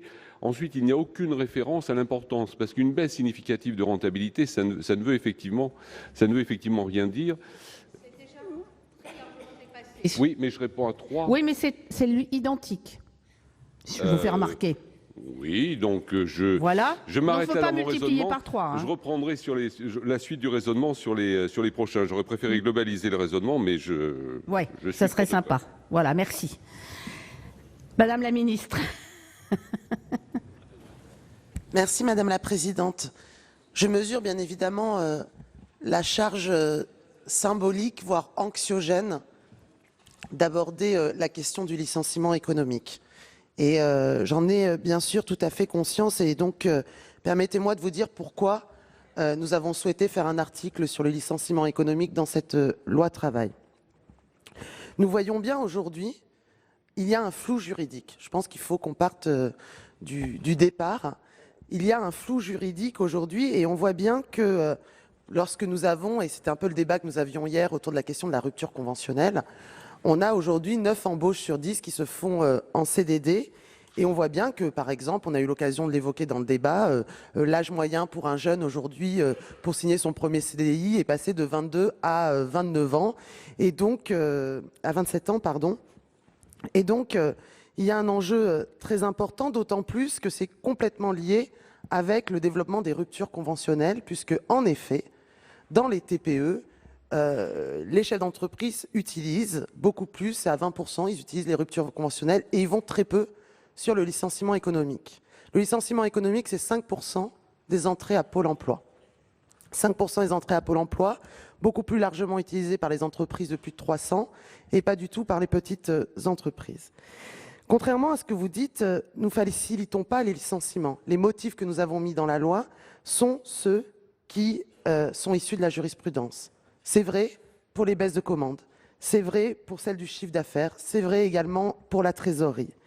Et le sujet aujourd'hui qui nous est posé, c'est comment donner des repères clairs, notamment aux plus petites entreprises, pour savoir que leurs difficultés économiques peuvent être reconnues et qu'ils peuvent engager une procédure de licenciement économique. Je crois que nous le devons en effet aux petites entreprises, aux TPE et aux PME, d'avoir des repères clairs en la matière. Et je le dis d'autant plus qu'un chef d'entreprise qui songe à se débarrasser, les chefs d'entreprise ne songent pas, notamment dans les petites entreprises, à se débarrasser de leurs salariés quand on sait la difficulté pour retrouver les compétences, quand on sait aussi le coût qu'il est difficile et coûteux de recruter et qu'il est aussi difficile et coûteux de licencier. Pourquoi nous le faisons? C'est parce qu'aussi un salarié, et permettez-moi de le dire aussi du point de vue du salarié, un salarié est beaucoup plus protégé. Bien sûr, nous souhaitons tous qu'un salarié ne soit pas licencié. Je pense qu'on est tous d'accord par rapport à cela. Mais un salarié est beaucoup plus protégé si c'est une procédure de licenciement économique que des ruptures sauvages. Or, aujourd'hui, nous sommes dans le cadre de ruptures sauvages. C'est le débat qu'on a eu hier soir sur l'augmentation des ruptures conventionnelles. Pourquoi ?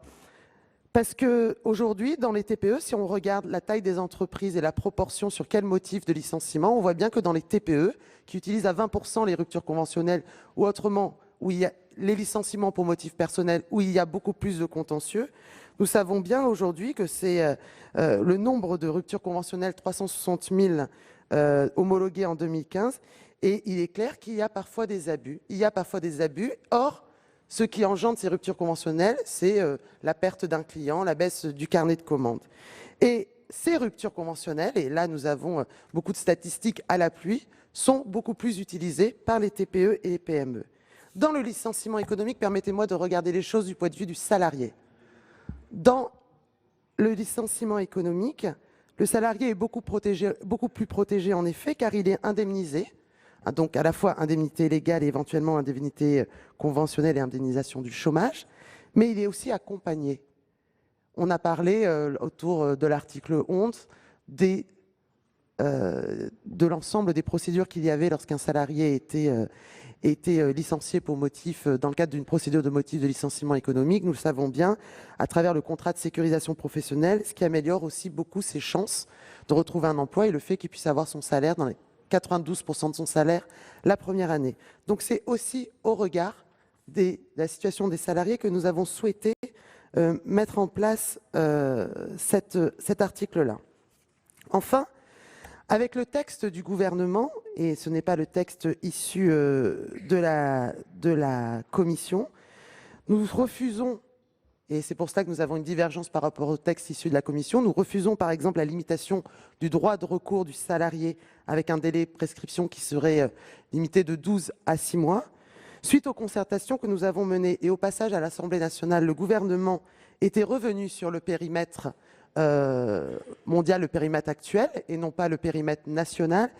Et puis enfin, nous ne partageons pas l'idée de déterminer par un décret les critères de difficulté économique et leur intensité, justifiant le licenciement secteur d'activité par secteur d'activité, parce que nous pensons que ça crée une bureaucratisation aussi complexe qu'inefficace, et que la volonté du gouvernement était à la fois de codifier la jurisprudence et de donner des repères clairs, notamment pour les petites entreprises. C'est pour ça qu'il y avait une différenciation. Alors c'est vrai que la proposition initiale du gouvernement était 2 et 4 trimestres et que ça a été modifié dans la commission des affaires sociales à l'Assemblée nationale.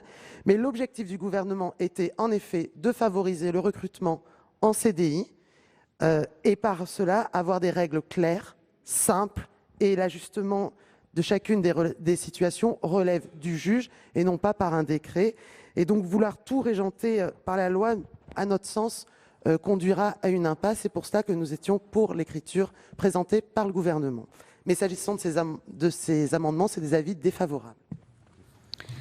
Bien. Alors, j'ai été saisie d'une demande de scrutin public par le groupe CRC sur ces 3 amendements de sur leur amendement de suppression. Voilà. Alors, oui, bien sûr, j'ai vu. Alors, Madame Bricq, vous avez la parole. Oui, je voudrais dire que le groupe socialiste, dans sa grande majorité, ne votera pas cet amendement de suppression. Je voudrais expliquer pourquoi. Parce que nous voulons que le texte poursuive sa route. Ça nous paraît important parce qu'il s'agit de mesurer le pouvoir législatif face au pouvoir judiciaire. Jusqu'à présent, la Chambre sociale de la Cour de cassation a fait le droit. Elle n'en a pas été l'interprète parce que le législatif, comme l'exécutif, n'a pas saisi l'opportunité que finalement la démocratie lui donne depuis Montesquieu. Alors, donc nous voulons fixer le cadre. Madame la ministre vient d'expliquer le cadre du gouvernement avec l'action de nos collègues députés socialistes. Donc nous voulons fixer le cadre qui permet à la jurisprudence de se déterminer, et c'est là où nous nous opposons aussi. C'est la deuxième raison pourquoi nous ne sommes pas favorables à la suppression. Nous voulons aussi, compte tenu du travail de la Commission des affaires sociales, pouvoir débattre droite, gauche. Et je me resitue sur ce terrain-là parce qu'effectivement, vous avez modifié les critères, vous n'avez pas la même appréciation des critères qui donnent une plus grande latitude finalement pour licencier. Vous donnez une plus grande latitude à la décision du chef d'entreprise et nous non. Nous voulons l'encadrer. Alors on peut contester, monsieur le rapporteur, vous savez, mais c'est tout à fait légitime de contester les critères pour décider des licenciements économiques. Et donc ça, c'est notre débat qui m'apparaît tout à fait normal. On n'est pas d'accord et la jurisprudence se détermine à partir d'un faisceau d'indices. Nous voulons lui donner ce faisceau d'indices. Et vous avez modifié le périmètre, bien sûr, puisque vous êtes revenu au périmètre mondial, finalement. Donc nous, bon, vous savez notre différence là-dessus, mondiale, nationale. Voilà le débat. Donc ce débat, on veut l'avoir. Et on veut montrer qu'effectivement, il y a deux manières de faire. Bon, il y en a une de ce côté-là et il y en a une de ce côté-là. Voilà. Merci, Madame Bricq. Monsieur Longuet a la parole. Oui, merci Madame la Présidente, Madame le Ministre, mes chers collègues. D'abord, premièrement, j'en rends hommage à Madame Bricq, dont je partage totalement la conviction. Je pense qu'il faut que le législateur fasse son travail pour éviter que la Chambre sociale de la Cour de casse se substitue à notre travail collectif. Je suis également d'accord avec elle lorsqu'elle dit que nous n'avons pas les mêmes avis. Il y a une droite, il y a une gauche, il y a des communistes, je n'en fais pas partie et je défendrai le texte de la Commission parce qu'il est profondément pertinent et je le défendrai en particulier sur le paragraphe 11, c'est-à-dire sur le refus d'étendre l'analyse de la situation économique d'une entreprise à la totalité de la situation économique du groupe mondial ou européen ou plurinational à laquelle appartient cette entreprise. Si nous suivions le Parti communiste dans cette idée d'étendre l'analyse à la totalité d'un groupe, nous perdrions la perspective d'accueillir des investissements industriels étrangers dans notre pays qui se sentiraient à cet instant captifs des décisions nationales sur le fonctionnement de leur groupe au plan mondial. Or, je vous rappelle que les investissements industriels étrangers représentent en France plus de 20 ou 25% de l'emploi industriel. Il serait criminel, et je pèse mes termes, il serait criminel de se priver de cette ressource. J'ajoute, quelle serait notre réaction si demain une entreprise française industrielle de taille mondiale, et heureusement il y en a beaucoup qui réussissent, se voyait imposer par un pays différent des règles qui pénaliseraient les salariés français? Nous serions dans une situation extraordinairement curieuse et ce serait à peu près inacceptable. Nous sommes en général du même avis pour s'inquiéter de la dérive des États-Unis qui veut imposer son droit dans le monde entier. Pouvons-nous prétendre imposer notre droit social alors qu'hélas, et j'en suis témoin pour avoir été ministre du Commerce, instituant l'Organisation mondiale du commerce en 1994 à Marrakech, nous n'avons pas obtenu la clause sociale, mais il est normal aussi, et je renvoie au groupe communiste la formule, prolétaires de tous les pays, unissez-vous. Eh bien, c'est peut-être aux syndicats de faire leur travail de leur côté. Pour nous, nous avons à défendre l'emploi en France. Alors, je donne naturellement la parole à Monsieur Vatrin. Oui, alors nous avons bien compris qu'il y avait des nuances, effectivement, entre la Commission des affaires sociales et le texte proposé par le gouvernement. Mais en réalité, moi, je constate que c'est la même matrice et que sur les points fondamentaux, il s'agit de la même démarche, y compris sur le périmètre.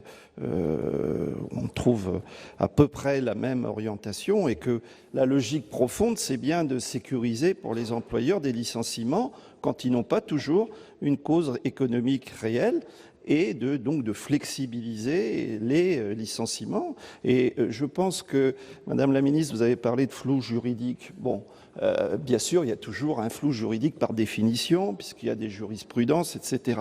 Mais ce que l'on vit sur nos territoires, c'est quand même une évidence. C'est l'évidence de la disparition de centaines de milliers d'emplois industriels ces 10 dernières années. Moi, je pourrais prendre des exemples. Dans mon département, à Calais, où le groupe Danone qui avait une biscuiterie, elle a été rayée de la carte parce que Danone, l'actionnaire, la logique financière, a voulu voulu qu'on casse cette usine parce que le taux de rentabilité était inférieur dans la branche biscuit à la branche laitière. Et puis, moi, j'habite un territoire autour d'Hénin-Beaumont où il y a eu 3000 emplois directs et indirects industriels rayés de la carte. Et jamais il y avait une cause économique réelle et sérieuse à ces licenciements. Et pourtant, ils ont bien eu lieu.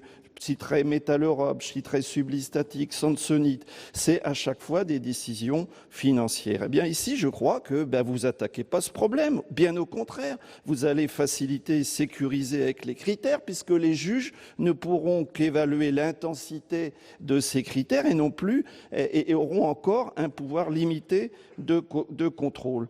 Eh bien, moi, je pense, contrairement à notre collègue Longuet, que c'est notre industrie qui va en pâtir et que les questions réelles posées sur les territoires ne trouvent non seulement pas de réponse dans ce texte, mais au contraire risquent d'être aggravées. Bien, je vous remercie. Monsieur Desessard a la parole. Oui, merci Madame la Présidente. Madame la Ministre, je ne voudrais pas être désagréable en ce jeudi matin, mais je trouve quand même que votre argumentaire est de type spécieux.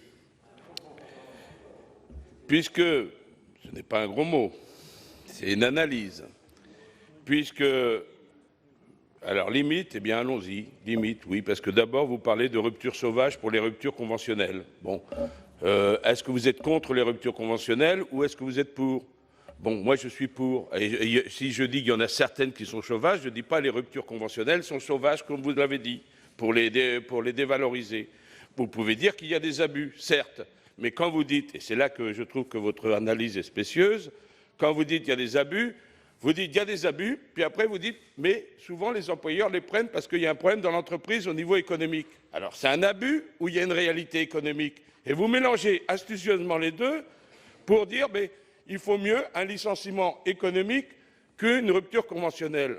Ah, et quand on regarde pour le salarié d'une rupture conventionnelle a le droit au chômage ensuite, le salarié a le droit à ses indemnités et peut même bénéficier, dans le cadre d'un accord avec son employeur, d'une indemnité plus importante. Donc pour une petite entreprise, effectivement, il est souvent plus facile de faire la rupture conventionnelle, y compris pour un motif économique, parce qu'il s'entend avec son salarié, il voit avec lui le programme et ça paraît plus facile que de se lancer dans une démarche de licenciement économique dont il ne voit pas le bout. Donc vous prenez cet argument que c'est mieux pour le salarié qu'il y ait un licenciement économique qu'une rupture conventionnelle, simplement sur le fait qu'il soit accompagné ensuite, c'est ce que vous avez dit. Donc, avec toutes les incertitudes qu'il y a, évidemment, dans le suivi de justice.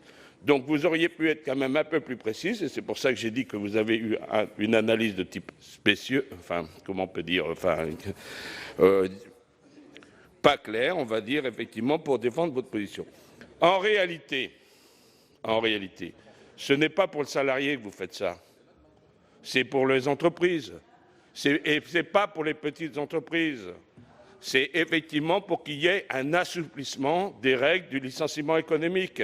Et que justement, ce qui ne plaît pas au MEDEF, ce sont effectivement les actions en justice qui traînent, et vous voulez effectivement condenser cela pour que ça soit beaucoup plus rapide. Vous avez le droit de penser que c'est pour l'entreprise, mais ne dites pas que c'est pour le salarié.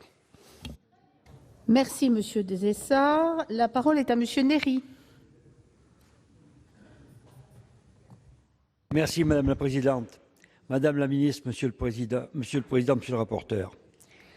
Je crois qu'il est une évidence pour tout le monde, tout au moins je l'espère, dans cette Assemblée, c'est que tout licenciement est un drame humain. C'est un drame humain socialement, économiquement, humainement, psychologiquement. Alors, bien entendu, quand on a dit mais il y a les indemnités chômage, oui, les indemnités de chômage apportent une sécurité sur le plan financier, sur le plan de la vie quotidienne, mais ça ne règle pas le problème psychologique et le problème social. Toute personne qui est licenciée vit ça comme une dégradation, comme une attaque personnelle à sa personne. Et je crois que ce qu'il y a besoin, c'est de renforcer la sécurité qu'il y ait une garantie de l'emploi. Et cette garantie de l'emploi, c'est aussi faire que l'employé, l'ouvrier, se sente partie intégrante de l'entreprise. Ce qui gêne aujourd'hui beaucoup dans les entreprises, il n'y a plus la culture d'entreprise qu'on a connue, parce que les patrons viennent et passent, très souvent, et puis que les ouvriers, parce qu'ils ne se sentent pas avec la garantie de l'emploi, ne peuvent pas s'intégrer. Quand les gens avaient la garantie de l'emploi, parfois on avait cette expression chez nous, on disait les ouvriers se sentent plus patrons que le patron, parce qu'ils avaient l'amour de l'entreprise. Mais pour avoir l'amour, il faut avoir la durée. Et quand vous n'avez pas la garantie de la durée, vous ne pouvez pas demander l'amour de l'entreprise. Bien, Madame la Ministre, Monsieur le rapporteur, je crois que, comme le disait notre ami des Essarts, ce qu'il faut, c'est renforcer la garantie apportée aux ouvriers dans l'entreprise si on veut effectivement qu'ils soient sereins et qu'ils puissent apporter plus de force et de compétitivité à l'entreprise. La compétitivité de l'entreprise, qui est source de pérennité de l'entreprise, repose sur la sécurité de l'emploi. Merci. Monsieur Bourquin a la parole.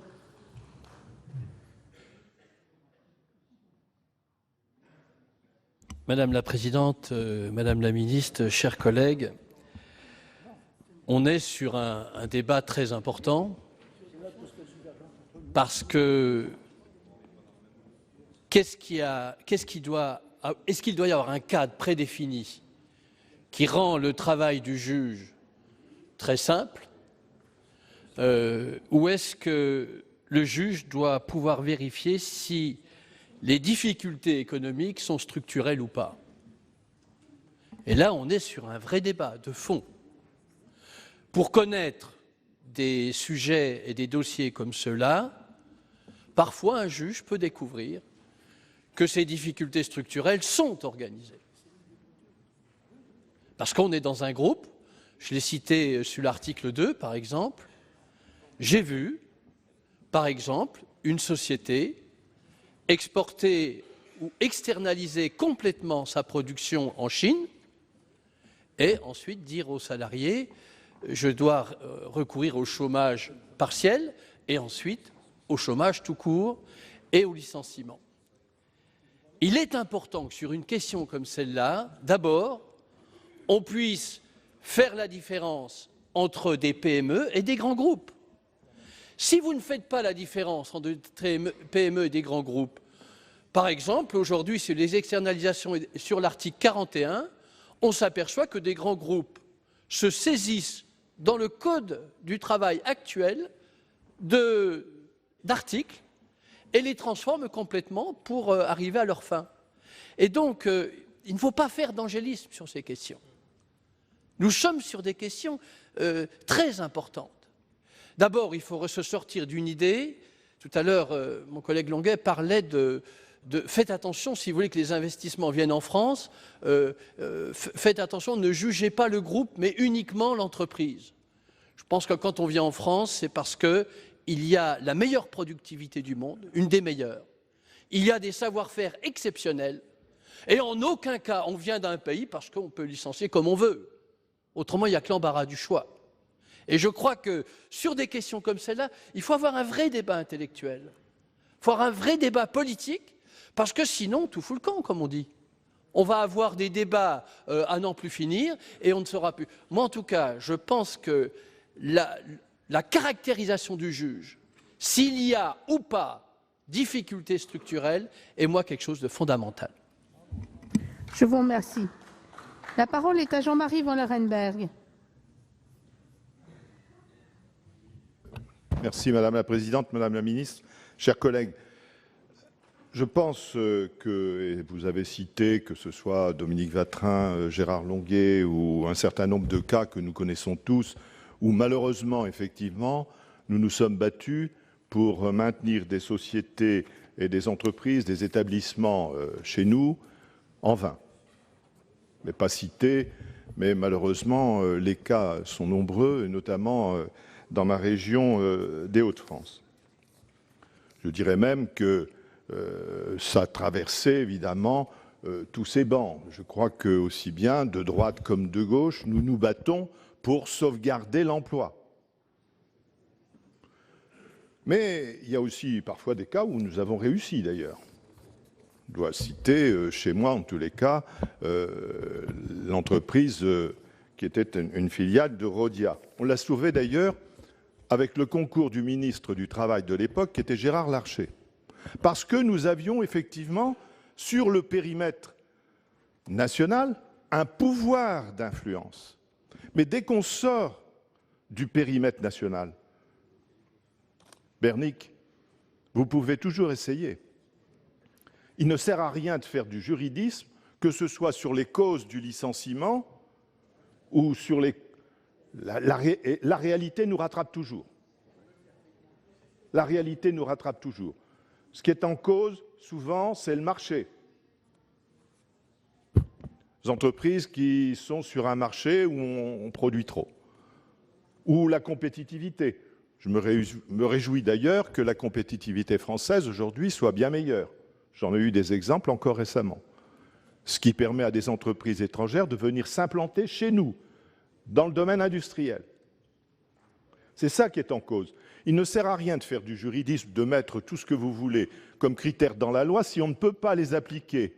Et ça n'est pas aux juges, malheureusement démunis, de pouvoir faire le tri de tous ces critères. Donc il faut laisser une part à l'évaluation et puis à la jurisprudence, bien sûr.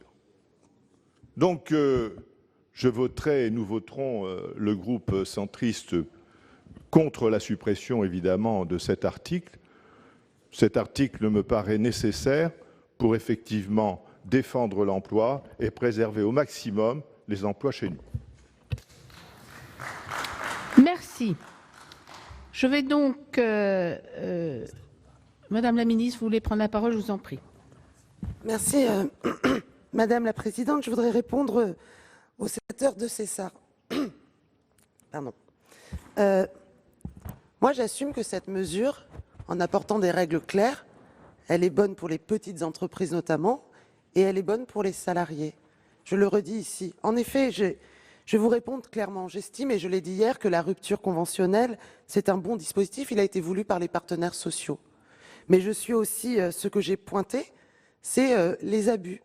Et il y a en effet des abus qui peuvent être constatés dans la pratique, et aussi les cas où l'employeur, craignant les incertitudes liées aux motifs économiques, parce que oui, la règle n'est pas claire aujourd'hui pour une petite entreprise qui n'a pas une armée d'experts juridiques pouvant, parce que les grands groupes, ils vont sur le motif de la sauvegarde de la compétitivité. On peut regarder quel est le motif qui est demandé par certaines, selon la taille des entreprises. Je peux vous montrer que les grands groupes, c'est pas sur le motif des difficultés économiques qui vont, mais qui craignent donc les incertitudes liées au motif sur le licenciement économique et qui préfèrent la rupture conventionnelle.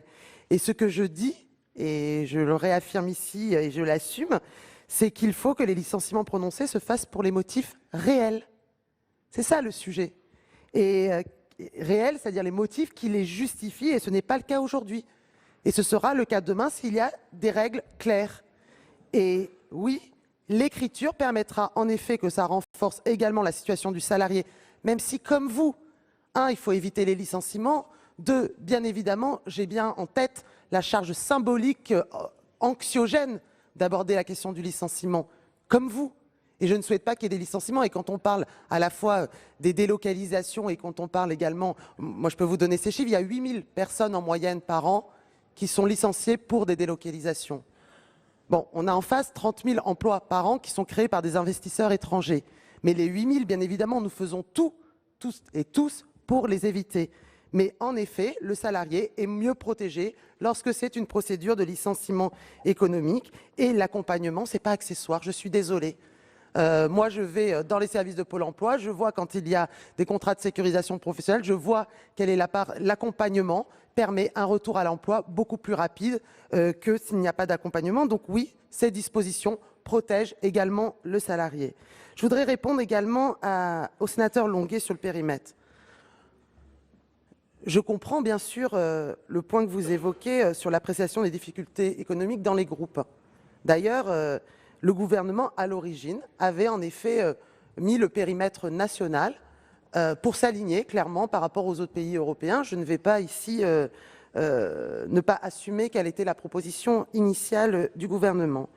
Nous l'avions assorti d'une règle, notamment pour éviter la création artificielle de baisse de chiffre d'affaires et renforcer le pouvoir du juge en la matière. Mais nous avons aussi entendu les multiples inquiétudes. Et cet article, je le dis et je l'assume ici devant vous, cet article est fait pour les plus petites entreprises et n'est pas pour les grands groupes.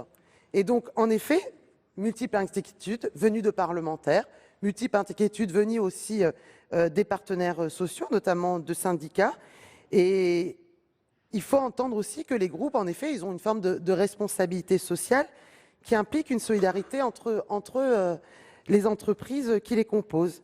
Et donc, pour l'ensemble, même si j'assume que nous l'avions proposé au début, on a pris en compte dans la concertation les inquiétudes qui étaient exprimées par l'ensemble des partenaires dans ce cadre-là.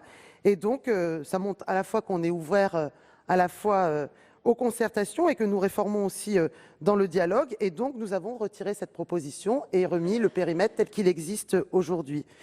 Et ça n'enverra rien aux PME, qui sont la principale cible sur lesquelles nous avons apporté ces mesures de clarification. Enfin, clarifier les difficultés économiques, pourquoi je dis que c'est une mesure pour les TPE et les PME et pas pour les grands groupes? Parce que ce sont elles qui ont besoin de sécurité juridique.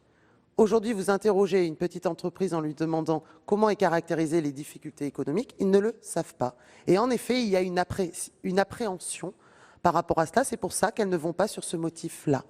Et c'est pour ça qu'elles vont sur des licenciements pour motif personnel ou elles vont sur des ruptures conventionnelles. Et je crois que c'est elles qui ont besoin de sécurité juridique aujourd'hui. Nous avons parlé hier justement du service public, notamment pour les aider sur toute question relative au droit du travail. Mais ce sont elles qui n'ont pas de grands services de DRH, ce sont elles qui n'ont pas ces armées d'experts juridiques qui peuvent les aider. Et donc, lorsqu'elles font des erreurs, eh ben, elles les payent aussi. Et donc, on sait que les PME ont plus recours au licenciement. On sait que les grands groupes, eux, ont recours aux critères de sauvegarde de la compétitivité. Je vais vous donner quelques chiffres. Pour 59% des entreprises de 50 à 300 salariés concernées par un PSE, c'est le motif de difficultés économiques qui a été invoqué. Et nous sommes à peu près à un tiers s'agissant d'entreprises de plus de 300. Par contre, s'agissant des toutes petites entreprises, c'est jamais, pratiquement, extrêmement peu, souvent, qu'elles invoquent ce motif-là. Donc nous voyons bien que pour une petite entreprise, pourquoi on fait recours au CDD, pourquoi on va sur des ruptures conventionnelles, c'est qu'on ne sait pas si on perd un client, si on perd une commande, comment on va pouvoir mettre en œuvre. Ben si, c'est aussi le sujet. C'est ce sujet-là qui est invoqué. Je sais que c'est complexe. L'enjeu de cet article, c'est est-ce qu'on est capable, aujourd'hui, de donner une règle claire s'agissant des difficultés économiques. Voilà la question qui nous est posée à toutes et à tous. Et cette règle claire, elle est importante. Et ce n'est pas contourner le rôle du juge. Vous savez bien que plusieurs d'entre vous semblent s'inquiéter. Et j'entends bien évidemment la place du juge, elle reste nécessaire et c'est un souci légitime car il faut qu'il exerce un contrôle sur les motifs invoqués par l'employeur pour licencier. C'est indispensable. Et bien sûr, ce point, moi je veux vous rassurer, le pouvoir d'appréciation du juge, il demeure entier. Il continuera d'apprécier l'existence ou non de difficultés économiques. La validité des arguments avancés en matière de recherche de compétitivité ou de mutation technologique également, point extrêmement important quand on parle des grands groupes, parce que les grands groupes, ils vont sur le critère de la sauvegarde de la compétitivité. Et s'il estime que les critères ne sont pas remplis, le licenciement sera jugé sans cause réelle et sérieuse. Donc fixer une règle de droit claire, ça n'est pas limiter le pouvoir du juge. Merci. Le rapporteur, M. Jean-Marc Gabouty, a maintenant la parole. Oui, Madame la Ministre, j'essaye de poursuivre le raisonnement que j'avais entamé tout à l'heure et notre désaccord sur la rédaction. Le désaccord tient à un mot ou à deux mots. Vous raisonnez comme si la définition d'une entreprise en difficulté était quelque chose de facile. Madame Bricq a indiqué que cela reposait, c'est consacré par la jurisprudence, sur un faisceau d'indices. Or, la rédaction que vous aviez adoptée dans le texte initial ne reposait pas sur un faisceau d'indices. Il y a indiqué soit au moins un des indicateurs. Donc ça veut dire que sur un indicateur uniquement, on peut le faire. Alors, c'est vrai qu'un indicateur, s'il a une variation d'amplitude suffisante, ça peut être le cas. Mais en l'écrivant comme ça, c'est, entre guillemets, je ne veux pas être critique, mais c'est un peu vendeur, si vous voulez, au niveau des entreprises, disant il suffit qu'on ait quelque chose de significatif sur un de ces critères et c'est bon, on peut licencier. Alors, l'immense majorité des chefs d'entreprise ne raisonneront pas comme ça. Mais il peut y avoir aussi des chefs d'entreprise, quelques-uns, indélicats, qui, je dirais, se lancent avec légèreté dans ce genre de processus. Et c'est bon ni pour les entreprises, ni pour les salariés. Donc, nous souhaitons que la définition, à défaut d'être excessivement précise, parce que ce n'est pas possible, soit dans son approche la plus objective possible et la plus sûre possible, parce que c'est comme ça que nous aurons ensuite moins de contentieux, moins de recours. Je crois que cet aspect de sécurité doit primer sur l'aspect d'attractivité de la mesure. Moi, j'en suis convaincu. Alors, je ne sais pas comment évoluera le texte par la suite. Alors, nous renvoyons un décret en Conseil d'État. Pourquoi? Parce que c'est à titre d'exemple les critères qui sont ici, mais on peut en mettre d'autres sans nécessairement donner aux juges l'importance qu'il doit leur accorder. Une notation Banque de France est un critère intéressant, puisque l'analyse de la situation de l'entreprise a déjà été faite sur le plan financier par la Banque de France. Donc, vous pouvez avoir tout un tas d'autres éléments de ce type qui rentrent, mais on est bien d'accord, c'est un faisceau d'indices. Et ensuite, le juge garde sa liberté de l'apprécier. Et nous avons, prévu dans notre texte de faciliter le recours à une expertise. Pourquoi? Parce qu'un juge n'est pas universel et en fonction du secteur d'activité, en fonction, je dirais, du rythme économique de l'entreprise, beaucoup de juges n'ont pas nécessairement la compétence économique souhaitable, ce qui, je dirais, l'ouverture vers une expertise, je pense, donne une sécurité supplémentaire. Le salarié sait que l'entreprise ou le salarié sait qu'il pourra faire appel à une expertise, donc ça décourage éventuellement une procédure qui aurait été faite de manière insuffisamment fondée. Si, donc, voilà, monsieur c'est l'élément de Gabouty. sécurité que je voulais introduire. Il va être procédé au scrutin public dans les conditions, monsieur Daudigny. Oui, merci Madame la Présidente, Madame la Ministre, chers collègues, une courte explication. Nous sommes bien évidemment sur un sujet douloureux. Et comme cela a été dit, toute fermeture d'entreprise, réduction d'emplois est un drame pour les familles et aussi un drame pour les territoires qui perdent de l'activité, qui perdent des recettes fiscales et qui souvent voient leur tissu social s'appauvrir. Je représente un département qui, malheureusement, a connu beaucoup de situations de ce type, avec la restructuration d'industries sucrières, avec des usines qui fonctionnaient bien, gagnaient de l'argent, qui ont fermé, avec également des pertes d'activité dans des secteurs qui étaient en pointe dans le monde, comme par exemple la chaudronnerie. Mais je ne voterai pas les amendements de suppression. Je pense que ce texte a le mérite d'inscrire dans la loi des règles, cela a déjà été dit, je reviens pas sur le détail, et il a un mérite très fort, c'est celui de contribuer à éviter, dans des situations difficiles, le face-à-face entre l'employeur et le salarié. Or, la pire des situations, celle où le salarié est le moins protégé, c'est bien celle où il se trouve seul en face-à-face avec l'employeur. Et ce texte-là, en ayant l'objectif de réduire les ruptures conventionnelles, concourt à ce que ces situations soient les moins nombreuses possibles. Deux remarques sur l'évolution du texte depuis le début et le travail à l'Assemblée nationale. L'architecture initiale qui était une architecture classique telle qu'elle est dans le texte de loi, Madame la Ministre, a été très largement simplifiée avec des dispositions qui relèvent maintenant exclusivement de la loi et qui ne relèvent plus donc des négociations des partenaires sociaux. C'est la première remarque. Et la deuxième remarque sur le sujet du périmètre. Après les amendements donc adoptés à l'Assemblée nationale, nous en sommes revenus en fait à une appréciation internationale, c'est-à-dire la situation telle qu'on la connaissait, et à la jurisprudence de la Cour de cassation. Ces différents éléments font que je ne voterai pas, donc je viens de le dire, tout en comprenant les démarches, en comprenant les argumentations, je ne voterai pas les amendements de suppression. Merci. Je vous en prie, chers collègues, vous avez la parole. Madame, vous... Ah bon, je croyais que vous vouliez prendre la parole. Excusez-moi. Bien, donc, cette fois, il va être procédé au scrutin public dans les conditions fixées par l'article 56 du règlement. Je vous rappelle que l'avis de la commission est défavorable ainsi que l'avis du gouvernement. Le scrutin va être ouvert dans quelques instants.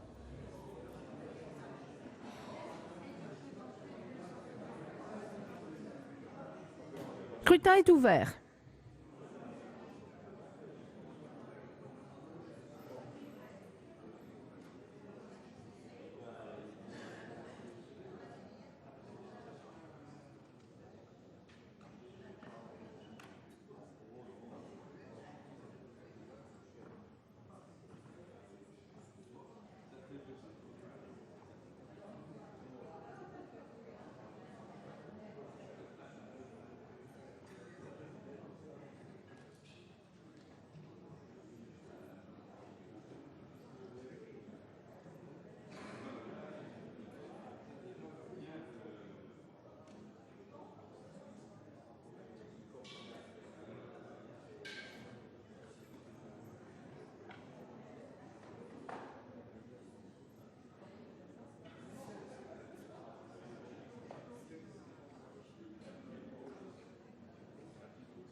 Le scrutin est clos.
Voici le résultat du scrutin numéro 372. Nombre de votants 342, nombre de suffrages exprimés 333, pour l'adoption 47, contre 286.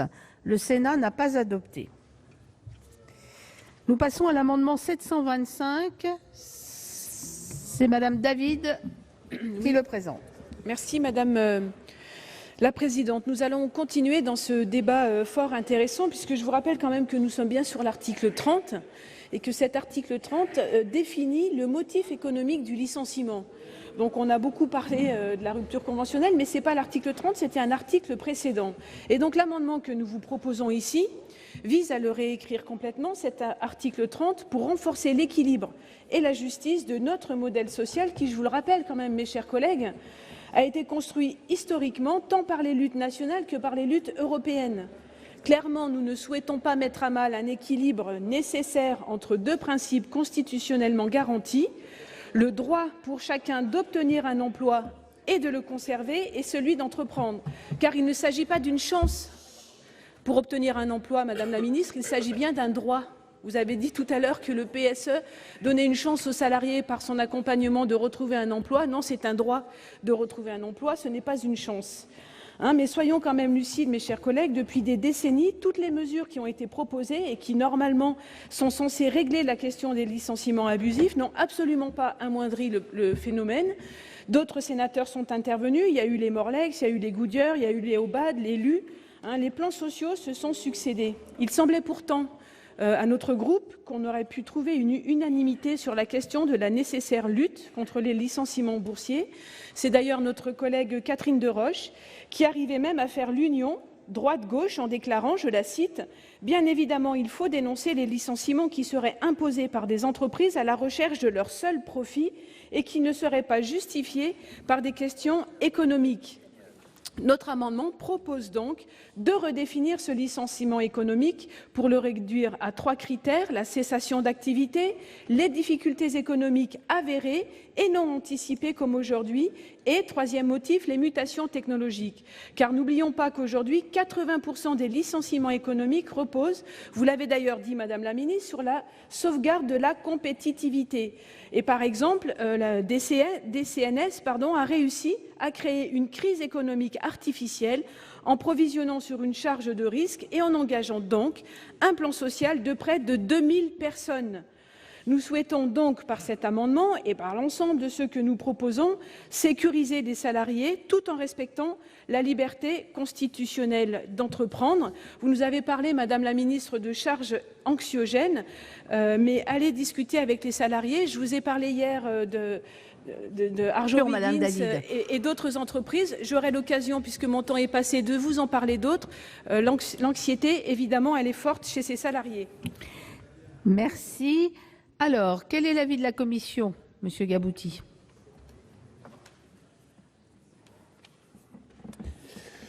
Oui, l'avis de la Commission, bien entendu, est défavorable. C'est-à-dire que Madame David a réexposé toute une approche du licenciement économique dont on peut comprendre certains ressorts tout à fait sur le plan humain. Mais moi, je reste persuadé, et là aussi, le dispositif gouvernemental ne le permet pas tel qu'il est prévu, que l'entreprise, lorsqu'elle a des difficultés, elle doit pouvoir licencier le plus rapidement possible et le plus simplement possible. Parce que en faisant 2 ou 3 licenciements très rapidement, elle peut en éviter 10 ou 15 à échéance de 3 mois, 6 mois. Donc je crois qu'il faut avoir cette facilité. Et pour avoir cette facilité, la notion de durée, je dirais, qui figure dans le texte d'origine n'a pas de sens, parce que la durée, ça dépend vraiment, pour certains critères, du cycle économique de l'entreprise. Vous avez des entreprises qui prennent du chiffre d'affaires. Alors, c'est des grandes entreprises. Lorsqu'on fait des paquebots, si vous voulez, on peut rester 2 ans sans commande et on a quand même un très bon plan de charge. Lorsqu'on vend, je dirais, au détail, je dirais, la commande, elle est quotidienne. Donc, la notion qui a été introduite de dire des entreprises qui ont des difficultés pendant 2 trimestres, 3 trimestres, 4 trimestres, n'a pas de sens en fonction de l'activité. Donc, c'est bien le faisceau qui doit tenir compte du secteur d'activité, qui doit tenir compte d'un ensemble de critères, qui doit tenir compte de l'amplitude des difficultés. C'est la raison pour laquelle nous avons inscrit dans le texte 2 exemples, perte de 30%, je dirais, de chiffre d'affaires ou d'encours de commande, ou perte d'un marché qui représente 30% du chiffre d'affaires, servent à baliser ce que représentent vraiment des difficultés réelles et qui peuvent être, je dirais, immédiates. Donc, avis défavorable, mais je crois qu'il faut apprécier de manière concrète et pragmatique et ne pas, je dirais, évacuer ce qu'est la réalité, malgré tout, parce que c'est celle-ci qui doit être retenue, comptable et financière de l'entreprise, et pas uniquement, je dirais, sur des principes, je dirais, de diminution apparente de rentabilité ou de chiffre d'affaires qui ne rentrent pas une période, mais si on a accumulé suffisamment de commandes, c'est pas grave. Voilà. Donc il faut rester près du concret, et je pense que ça ne peut pas être défini par la loi. C'est la raison pour laquelle nous souhaitons un décret. Donc avis défavorable. Merci beaucoup, Madame la Ministre. L'avis du gouvernement. Merci Madame la Présidente.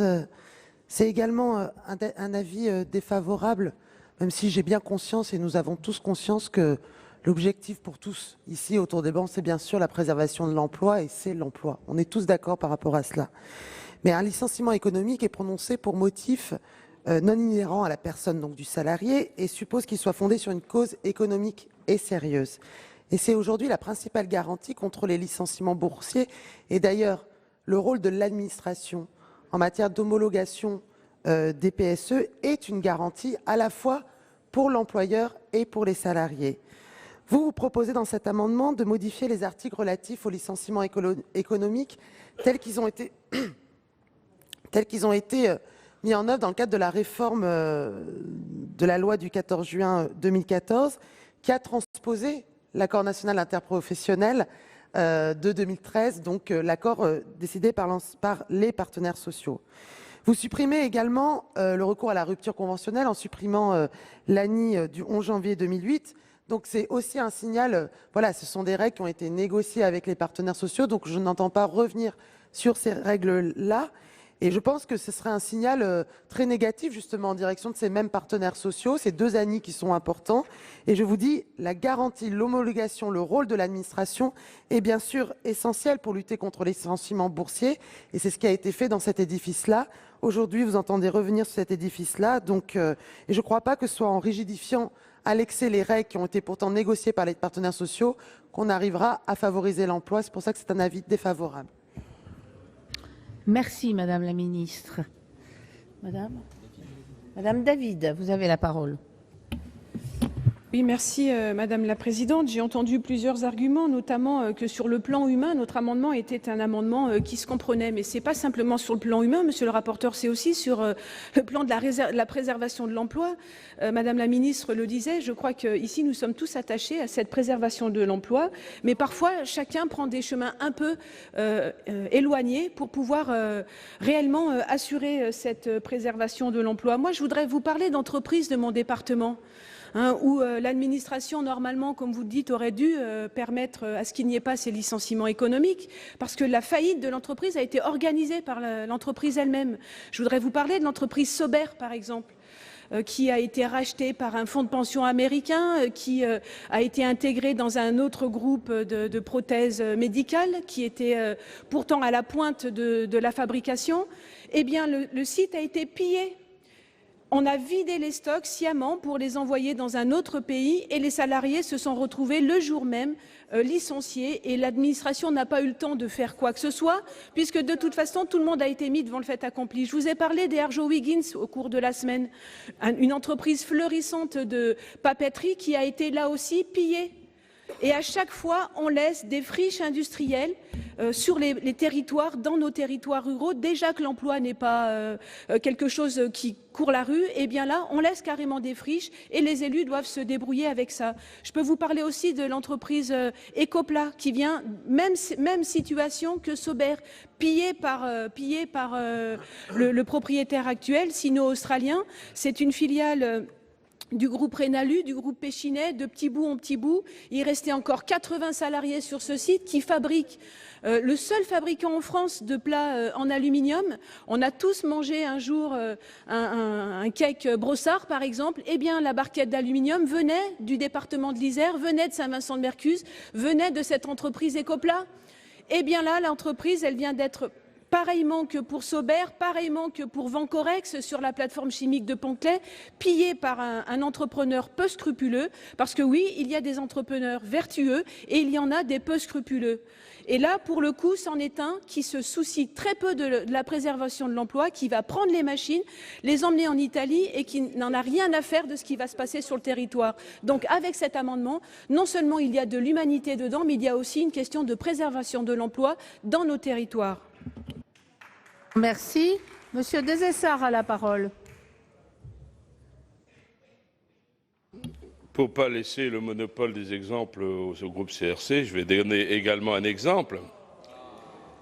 Et, chers collègues, vous pourrez même regarder, puisqu'ils ont... c'est au Sénat que j'ai posé la question, justement, de la faillite organisée d'une entreprise de la Sarthe, d'étiquetage, et... le patron l'avait racheté pour justement tuer la concurrence de cette entreprise. Il s'est arrangé pour faire des achats qui n'avaient rien à voir et qui étaient surdimensionnés par rapport à l'entreprise, ce qui fait que l'entreprise a eu un déficit qui n'avait, alors que justement, au contraire, elle avait une gestion saine, mais le patron s'était organisé pour organiser sa faillite. J'ai posé la question au gouvernement lors d'une question orale au Sénat. J'ai effectivement pas eu de réponse. Je croyais que évidemment, les salariés ont été licenciés. Et la seule fois où cette question est réapparue, c'est à complément d'enquête, où ils ont découvert que ce patron, justement voyou, eh bien, utilisait les paradis fiscaux. Et donc, tout se fait ensemble. Organisation de la faillite d'une entreprise. Et on prend le critère financier, on va dire oui, elle a plus de problèmes puisqu'elle a plus de frais que les années précédentes. Et évidemment, c'était des achats inconséquents par rapport à l'activité d'entreprise, mais justement qui ont été voulus pour organiser la faillite de l'entreprise, alors que les gens faisaient l'étiquetage d'un certain nombre de sociétés autour de la Sarthe, et il y avait la proximité, c'était une entreprise saine, mais le patron a voulu tuer la concurrence, la racheter, et ses bénéfices allaient dans les paradis fiscaux.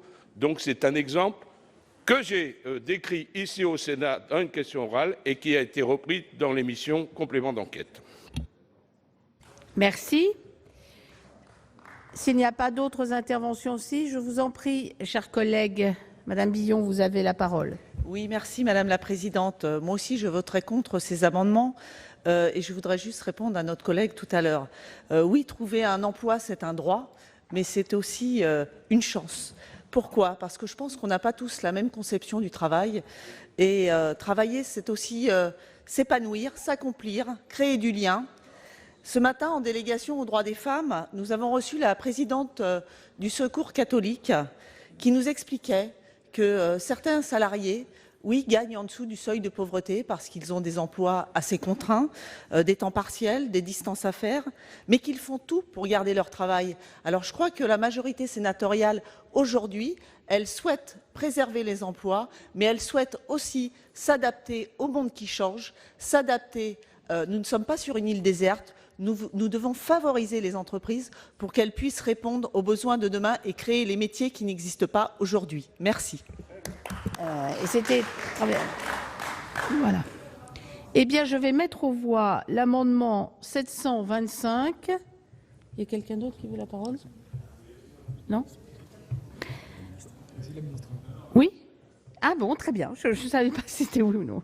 Je vous en prie, Madame la Ministre. Je voulais juste apporter un élément sur la question du critère de sauvegarde de compétitivité, qui est en effet le critère qui est beaucoup utilisé, notamment par les grands groupes. La sauvegarde de la compétitivité, dans le texte du gouvernement, ce n'est pas, et il faut être très clair là-dessus, ce n'est pas les licenciements boursiers ni l'ajustement systématique par l'emploi.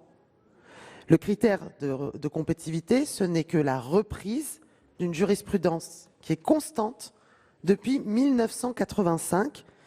Et dans ce cadre, il ne suffit pas d'invoquer un motif de compétitivité pour licencier. Il faut que la marche de l'entreprise à moyen terme soit vraiment en difficulté et donc il soit clair que le licenciement va permettre de sauvegarder des emplois plus tard. Et le juge contrôle, et c'est important que le juge contrôle strictement ces éléments, et avec le texte du gouvernement, ce sera exactement pareil demain. Nous codifions la jurisprudence de 1985 qui est constante. S'agissant du texte proposé par la Commission, elle permet de licencier plus facilement sur le critère de sauvegarde de compétitivité, car si l'entreprise perd un marché 30% des commandes, c'est bon, alors que ce n'est pas le cas dans le texte du gouvernement. Donc c'est ça, je veux qu'on soit précis par rapport à cela, parce que ce critère, dans le texte du gouvernement, c'est la reprise pure et simple d'une jurisprudence constante depuis 1985. Bien, je mets donc aux voix l'amendement 725 présenté par Madame David, qui a reçu 2 avis défavorables. Qui est pour? Qui est contre? Qui s'abstient? Il n'est pas adopté. Nous avons maintenant 11 amendements qui font l'objet d'une discussion commune. Le 726, je vous en prie, chers collègues. Monsieur Le Squarnec. Merci Madame la Présidente, Madame la Ministre, mes chers collègues. Dans la continuité de notre amendement précédent qui encadre les licenciements abusifs, nous vous proposons une nouvelle rédaction des motifs du licenciement économique. Si pour les entreprises, le licenciement se résume souvent à agir sur les coûts de production, les marges et la préservation des dividendes, pour les salariés, c'est la mise en cause de leur vie et celle de leur famille. Le chômage tue, le rapport du CESE est sans appel. Ce sont près de 20 000 décès par an suite à une perte d'emploi. Dès lors, il est impératif que le licenciement économique soit envisagé comme le recours ultime pour assurer la survie de l'entreprise. C'est pourquoi il faut des critères limitatifs et strictement encadrés du licenciement économique. La cessation d'activité, les difficultés économiques ou des mutations technologiques. De plus, chacun de ces motifs doit être clairement explicité. Il faut que les difficultés économiques conduisent à une cessation d'activité ou qu'elles n'aient pu être surmontées par la réduction des coûts autres que salariaux. De même, les mutations technologiques doivent être indispensables à la pérennité de l'entreprise. Enfin, les motifs ne peuvent être réels et sérieux que si l'entreprise n'a pas recours au travail intérimaire ou à la sous-traitance pour exécuter des travaux qui pourraient l'être par le ou les salariés dont le poste est supprimé. Sanofi, Heuliez, Molex, Goodyear, la liste est loin d'être exhaustive et nous avons étayé nos propositions de nombreux exemples, comme l'a cité Annie David tout à l'heure et Jean de César, qui ont fait le choix de la réduction de la masse salariale, de fermeture de sites, non pour répondre à une politique industrielle, mais suivant une logique purement financière. Il n'est plus possible de voir les capacités de production disparaître de nos territoires. Beaucoup d'exemples ont été cités. Chacun d'entre vous en connaît certainement d'autres liés à son territoire. Alors, chacun peut constater que bien souvent, pour gagner plus, ce sont les entreprises qui quittent le territoire. C'est un peu le pouvoir et la loi du marché qui décident de l'avenir de l'emploi chez nous, dans nos territoires et en France, bien sûr. C'est le sens de notre amendement. Oui, Monsieur Desessard, le 877. Le présent projet de loi revient sur la qualification du licenciement pour motif économique. Et la Commission des affaires sociales a retenu comme critère la baisse de 30% pendant 2 trimestres consécutifs des encours des commandes ou du chiffre d'affaires de l'entreprise. Cette baisse est éventuellement constatée en comparaison avec la même période de l'année précédente. Le même raisonnement est proposé avec la perte d'un marché représentant 30% des commandes ou du chiffre d'affaires de l'entreprise. Ces éléments sont trop réducteurs. En effet, la situation économique ne peut se limiter à la seule appréciation du chiffre d'affaires, de perte d'exploitation, de marché ou de trésorerie. Par exemple, le chiffre d'affaires constitue parfois un critère inopérant. Une entreprise dont le chiffre d'affaires baisse peut parfaitement enregistrer une progression de son bénéfice. C'est pourquoi nous considérons que ces critères sont trop réducteurs. Face à ce constat, nous préférons poser un principe générique de motivation des difficultés économiques. Ainsi, ce principe permettra aux juges d'apprécier la réalité des difficultés en tenant compte à la fois de la taille de l'organisation et de la situation sur le marché de l'entreprise concernée. Accroître le pouvoir d'appréciation du juge présente un autre avantage. Éviter une présentation artificielle des comptes dans l'hypothèse où l'entreprise appartient à un groupe. En effet, il est malheureusement courant que des entreprises ou des groupes transfèrent artificiellement des pertes sur une entreprise nationale pour justifier des licenciements économiques auxquels ils veulent procéder dans un cadre légal. Pour toutes ces raisons, nous défendrons un principe générique de difficulté économique. Merci. Alors, le numéro 728, c'est toujours monsieur... Non, Madame David. Oui, merci Madame la Présidente. Vous l'aurez compris, c'est un amendement de repli et il va dans le sens de ce qui vient d'être défendu tant par mon collègue Michel Le Squarnec que par Jean de César. Avec cet amendement, nous voulons revenir sur la définition et donc l'élargissement du champ du licenciement économique. Car tel que c'est proposé, les difficultés économiques seraient définies par la seule baisse des commandes ou du chiffre d'affaires. Mais vous l'avez entendu, cette possibilité de baisse des commandes ou du chiffre d'affaires peut être organisée est organisée lorsqu'une entreprise a envie de fermer dans un département. Donc on en a malheureusement chacune et chacun de multiples exemples dans nos départements. Et face à cette faillite organisée, je vous répète ce que je vous disais tout à l'heure, mais l'administration ne peut rien faire puisqu'elle se retrouve devant le fait accompli d'une déclaration de liquidation judiciaire. La décision est tombée vendredi dernier dans notre département. Le juge commissaire a décidé, en plus, donc après cette liquidation judiciaire, que les salariés qui avaient pourtant monté un vrai projet de scope pour reprendre l'activité et renoncer avec tout le matériel à l'intérieur du site, a décidé de ne pas retenir la proposition des salariés, mais de retenir la proposition d'un acheteur italien qui va venir uniquement prendre les machines, les emmener en Italie pour éviter toute concurrence, parce que cette entreprise était donc la leader au niveau européen, et laisse sur place des salariés qui pourtant ont le savoir-faire, ont la compétence et avaient sur le site toutes les machines. Et là, le juge commissaire décide, parce que l'Italien met 1,2 million sur la table, qui va permettre ce 1,2 million de rembourser les créanciers, choisit de rembourser les créanciers et d'abandonner l'emploi et d'abandonner un site dans un territoire, malheureusement, comme dans beaucoup d'autres départements, où l'emploi est déjà bien malmené. On a vécu différentes fermetures d'usines ces dernières années, la papeterie, la chimie, et j'en passe. Donc voilà, vraiment, Madame la Ministre, si vous voulez permettre la préservation de l'emploi, ce n'est pas avec cet article tel qu'il est rédigé dans votre texte que vous parviendrez à vos fins. Merci. Monsieur Labazé présente l'amendement 384 rectifié bis. Monsieur Courteau, allez papoter ailleurs.